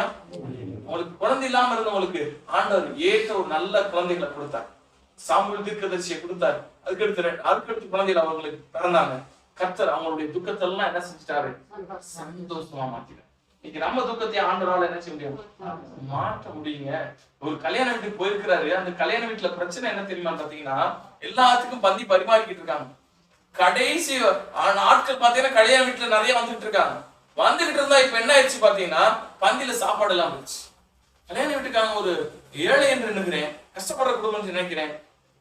பின்னாடி வரவங்களுக்கு கொடுக்கறதுக்கு வழி இல்லாம என்ன பண்றாங்க பாத்தீங்கன்னா, நம்ம வீட்டுல சாப்பாடு வந்துச்சுன்னா என்ன செய்வோம், மறுபடியும் சமைக்காரங்களை கூப்பிட்டு என்ன செய்வோம், பொருள் வாங்கி கொடுத்து பண்ணுப்பா அப்படின்னு சொல்லுவோம். காசு இருந்தா பண்ண சொல்லுவோம், காசு இல்லைன்னு என்ன செய்வோம், சரியா. ரொம்ப ஒரு அவமானமான ஒரு சூழ்நிலை நிறைய இடங்கள்ல நான் பார்த்திருக்கேன். என்ன செய்வாங்க பாத்தீங்கன்னா, என்ன பண்ணுன்னு தெரியாம எதையாவது அவங்க பண்ணிட்டு இருப்பாங்க. ஒரு கல்யாணத்துக்கு போயிருந்தேன், எதுவுமே இல்லைன்னு மத்தியான சாப்பாடு இல்லை, என்னுடைய காலையில வச்சு இந்த மிச்சம் மீதி இட்லி எண்பங்களை கொண்டு வந்து கொடுத்தாங்க. அப்ப எனக்கு புரிஞ்சிச்சு வீட்டுல கஷ்டப்படுது, உங்களுக்கு பண்ண சொல்லு. இது மாதிரி கஷ்டமான ஒரு நிர்பந்தமான ஒரு நிந்தனையான சூழ்நிலை அந்த கல்யாண வீட்டுக்காரங்க இருக்காங்க. அந்த கல்யாண வீட்டுக்கு ஆண்டவர் இயேசு கிறிஸ்து பூமியில இருந்தப்ப அவரும் அழைக்கப்பட்டிருந்தார். அவரும் அவருடைய சீசர்கள் அழைக்கப்பட்டிருந்தாங்க. அங்க போயிருந்தார் அவரும் அந்த கல்யாண வீட்டுக்கு. இவர் என்ன பண்ணிட்டாரு பாத்தீங்கன்னா, நம்மளா இருந்தா என்ன செய்வோம் பாத்தீங்கன்னா, வந்து போனோடனே நம்ம முன்னாடி நின்று கல்யாணத்தை பார்த்துட்டு இருப்போம். எங்க போயிட்டாரு பாத்தீங்கன்னா, எங்க குறைவு இருக்கு அந்த இடத்துல இருந்தார். ஹல்லேலூயா. அங்க என்ன குறைபாடு இருக்கு, சாப்பாடு இல்ல. அந்த இஸ்ரேல் தேசத்துல நினைச்சுவாங்க பாத்தீங்கன்னா, நம்ம ஊர்ல தான் நினைச்சுவோம் பாத்தீங்கன்னா, அந்த வட பாயசத்தோட அப்பளத்தோட நினைச்சுவோம் சாப்பாடு இருக்கும். அங்க அவங்களுடைய இஸ்ரேல் தேசத்துல என்ன பண்றாங்க பாத்தீங்கன்னா, திராட்சை ரசம் கொடுப்பாங்க. திராட்சை ரசம் என்னது, அதாவது கிரேப் ஜூஸ்ன்னு சொல்றோம்ல, முந்திரி பழத்துல ஜூஸ், அந்த ஜூஸ் கொடுப்பாங்க. ஏன்னா அது நல்ல ஹெல்த்தியான ஃபுட். அத கடைசி வரைக்கும் கொடுப்பாங்க. கல்யாண வீட்டுல வரவங்களுக்கு எல்லாம் நம்ம வீட்டுல டம்ளர் மாதிரி இல்ல, சக்கு சக்கா கொடுப்பாங்க. அப்ப அந்த குறைவுபட்ட இடத்துல போயிட்டு இருந்தாரு. அவர் என்ன பண்ணாரு பாத்தீங்கன்னா, தண்ணி இருந்த குட்டோமையா இருந்தாரு. ஒரு 6 கச்சாடி நிறைய தண்ணி நிரப்ப சொன்னாரு. இந்த 6 கச்சாடி தண்ணியும் என்ன மாத்தி விட்டாரு. ஹல்லேலூயா. அங்க கடைசியில வர கடைசி பந்தியில் வந்து உட்கார்ந்துருக்க ஆளுங்க இப்ப அவங்க பரிமாறப்படுது. அவங்க சாப்பிட்டுட்டு என்னன்னு பாத்தீங்கன்னா, அவ்வளவு டேஸ்டா இருக்கியா, முத கொடுத்ததை காட்டில் இந்த உணவு எப்படி இருக்குது, டேஸ்டா இருக்குன்னு சொல்லி எல்லாரும் யார கல்யாண வீட்டுக்காரங்க என்ன செய்றாங்க, பெருமையா பேசுறாங்க. கல்யாண வீட்டுக்காருக்கு ஒண்ணு தெரியும், இதை செஞ்சது யாரு, ஆண்டவராகிய இயேசு கிறிஸ்து. அந்த இடத்துல அந்த கல்யாண வீட்டுக்காரர் என்ன பண்ணாரு பாத்தீங்கன்னா, இயேசு கிறிஸ்துவானவர் அந்த வீட்டுக்கு போயிருக்காரு தெரிஞ்ச உடனே போய் மரியாதை போய் சொல்றாங்க, மரியாதை போய் என்ன செய்றாங்க, ஆண்டவர் இயேசு கிறிஸ்து சொல்றாங்க, வீட்டுல திராட்சை ரசம் உடனே போட்டாங்க, நீங்க போங்கம்மா நான் பாத்துக்கிறேன், நம்ம அம்மா அனுப்பி விட்டுட்டு அங்க உட்கார்ந்து இருக்கிறாரு. கொஞ்ச நேரத்துல அவர் எங்க போயிட்டாரு பாத்தீங்கன்னா, திராட்சை ரசம் குறைவுபட்ட இடத்துக்கு போய் தண்ணீரை என்ன மாத்தினாரு. நம்முடைய வாழ்க்கையில ஒரு காரியம் அவருக்கு தெரிவிக்கணும். நம்முடைய வாழ்க்கையில இருக்கிற துக்கங்களை யாருக்கு தெரிவிக்கணும்? தெரிவிச்சோம்னா நம் துக்கங்களை சுமந்து தீர்த்திருக்கா. அதாவது பாத்தீங்கன்னா, நம்ம இருதயத்துல துக்கம் வந்த பிறகு வேதனை பார்த்திருக்கீங்க சில நேரத்துல. அதாவது புண்ணுல வர வலியை கூட தாங்கிக்கலாம். இந்த மனசுல வர வலி இருக்கு பாத்தீங்கன்னா, இந்த ரண வேதனை சிலர் என்ன செஞ்சிருவாங்க அப்படின்னா, புலம்பிடுவாங்க. யாருக்காவது 2 பேருக்கு இப்படிலாம் நடந்துச்சு, 2 பேருக்கு புலம்பிடுவாங்க. சிலர் நினைச்சுவாங்க பாத்தீங்கன்னா, வந்து என்னன்னு செய்யறதே தெரியாம நினைச்சுவாங்க. விக்கு 4 நாள் நடந்துட்டு இருப்பாங்க, பாத்துருக்கீங்களா? நினைச்சுவாங்க விக்கு அப்படின்னா என்ன பத்தியா, அவங்களால அதை என்ன செய்ய முடியல, டைஜஸ்ட் பண்ணிக்க முடியல. ஒரு தாயால அவன் குழந்தைய பெற்றெடுக்கிறப்ப கூட பாத்தீங்கன்னா, அவன் பயங்கரமான ரண வேதனை. அதுல என்ன செய்யறான்னு அவங்க தாய்க்கு தெரியாது. நல்ல கடிச்சுவாங்க, சில நேரத்துல நாக்க கடிச்சுவாங்க, சில நேரத்துல அங்க இருக்கிற தலையில கூட பிச்சு எறிஞ்சு விடுவாங்க. காரணம் என்ன பத்தினா, அந்த வேதனைகள் அழுத்தும் பொழுது மனிதனால அதுல இருந்து தப்பிக்கிறதுக்கு வழி தெரியாம திகைத்து போயிருக்கிற வேலையில கர்த்தராகிய இயேசு கிறிஸ்துவானவர் வேதத்துல சொல்றார், அவர்தாமே சோதிக்கப்பட்டு பாடுபட்டபடியா சோதிக்கப்படுகிற யாவருக்கும் உதவி செய்கிறார் வல்லமையுடைய தெய்வம். ஆண்டவராகிய இயேசு கிறிஸ்துவை போல யாருமே கிடையாதுங்க. அடிச்சு சொல்றேன், நான் என் தெய்வம் இருக்கிறார். என் தெய்வம் நான் சொல்றதை காட்டிலும் உலகத்துக்கே அவர் தான் தெய்வம். உலகத்தில் இருக்க எல்லா மனிதர்களையும் நேசிக்கிற தெய்வம், எல்லாருடைய துக்கத்தையும் சந்தோஷமாய் மாற்றுகிற தெய்வம். யார் அவர்கிட்ட போனாலும் செய்வார், யார் அவர்கிட்ட போனாலும் நினைச்சுவாரு, செய்வார், செய்கிற தெய்வம். ஒரு வாலிப தம்பி வாலிப பிராயத்துல அவனுக்கு யாருன்னா ஆண்டவரை இயேசு கிறிஸ்துனா யாருன்னு தெரியாது. புத்தர் மதத்தை சேர்ந்தாலும், புத்தரை கும்பிட்டு இருந்தாலும், அவருடைய வாலிப பிராயத்துல என்ன பாத்தீங்கன்னா, அவருடைய சரீரத்துல என்னன்னு பாத்தீங்கன்னா டிபி அட்டாக் ஆயிடுச்சு. சரியா, டியூபர்குலோசிஸ் சொல்லக்கூடிய டிபி, எலும்பு ஊக்கக்கூடிய நோய். மரண படுக்கையில இருக்கிறப்ப ஒரு சின்ன பிள்ளை போய் ஆண்டவரை இயேசு கிறிஸ்துவை பத்தி சொல்லியிருக்கான். 3 தடவை சொல்லியிருக்கான். 4வது தடவை சொன்னேன் அடிச்சு பத்தி விட்டாரு, எனக்கு இயேசு பத்தி சொல்லாது, எனக்கு புத்தர் இருக்கிறாரு. நான் அந்த குழந்தை அப்படியும் போய் மறுபடியும் ஆண்டவர் சொன்னோன்னே ஒரு நாள் என்ன செஞ்சிருக்காரு பாத்தீங்கன்னா, அது நிமித்தமா அந்த பிள்ளை கொடுத்துட்டு போன சின்ன புதிய ஏற்பாடை படிச்சு பார்த்திருக்காரு. அதுல இருக்க வார்த்தைகளை அவர் தொட்டுச்சு ஆண்டவருக்கு தன்னை ஒப்பு கொடுத்தாரு. ஆண்டவரே, இன்னும் கொஞ்ச நாள் தான் நான் இருக்க போறேன், இந்த டிபி வியாதினால நீ காப்பாத்துங்க ஆண்டவரேன்னு சொல்றப்ப ஆண்டவர் என்ன பண்ணாரு பாத்தீங்கன்னா, இந்த டிபி வியாதில இருந்து அந்த வாலிப சகோதரனை கர்த்தர் விடுதலையாக்கினார். ஆண்டவர் இயேசு கிறிஸ்து சொந்த ரட்சகரை ஏற்றுக்கொண்டார். 86 வயதுல கடந்த 14ஆம் தேதி இந்த பூமி விட்டு போயிருக்காரு. சொல்லக்கூடிய ஒரு பெரிய போதகராய், உலகத்துல பெரிய திருச்சபையை எழுப்பின ஒரு தேவ மனிதனாய். எத்தனை வயசு? 86. வாலிபத்துல வயசுல சாவு கிடக்கிறதால 86 வயசு வரைக்கும் இந்த பூமியில ஆண்டவர் வச்சிருந்திருக்கிறார். காரணம் என்ன தெரியுமா பாத்தீங்கன்னா, மிகுதியாய் கொடுக்கிற தேவன். வேதத்தின்படி 70, பலத்தின் மிகுதினால் 80, ஆனால் எத்தனை? 86. கர்த்தர் நமக்கும் செய்வார். ஏன்னு பாத்தீங்கன்னா, அவரை நம்பி அவர்கிட்ட போயிட்டோம்னா எந்த சூழ்நிலை நம்ம விடுதலை ஆக்குவார். ஒண்ணு செய்யணும், அவரை நோக்கி பார்க்கணும். அவர் சொல்றாரு, உங்க துக்கம் என்ன செய்யணும், எப்ப நம்ம அவர்கிட்ட போகணும். இருந்த கண்களை மூடமா நோக்கி பார்ப்போமா. வாழ்க்கையில அநேக பிரச்சனையை நம்ம அழுத்திட்டு இருக்கலாம். சொல்ல முடியாத துக்கம்.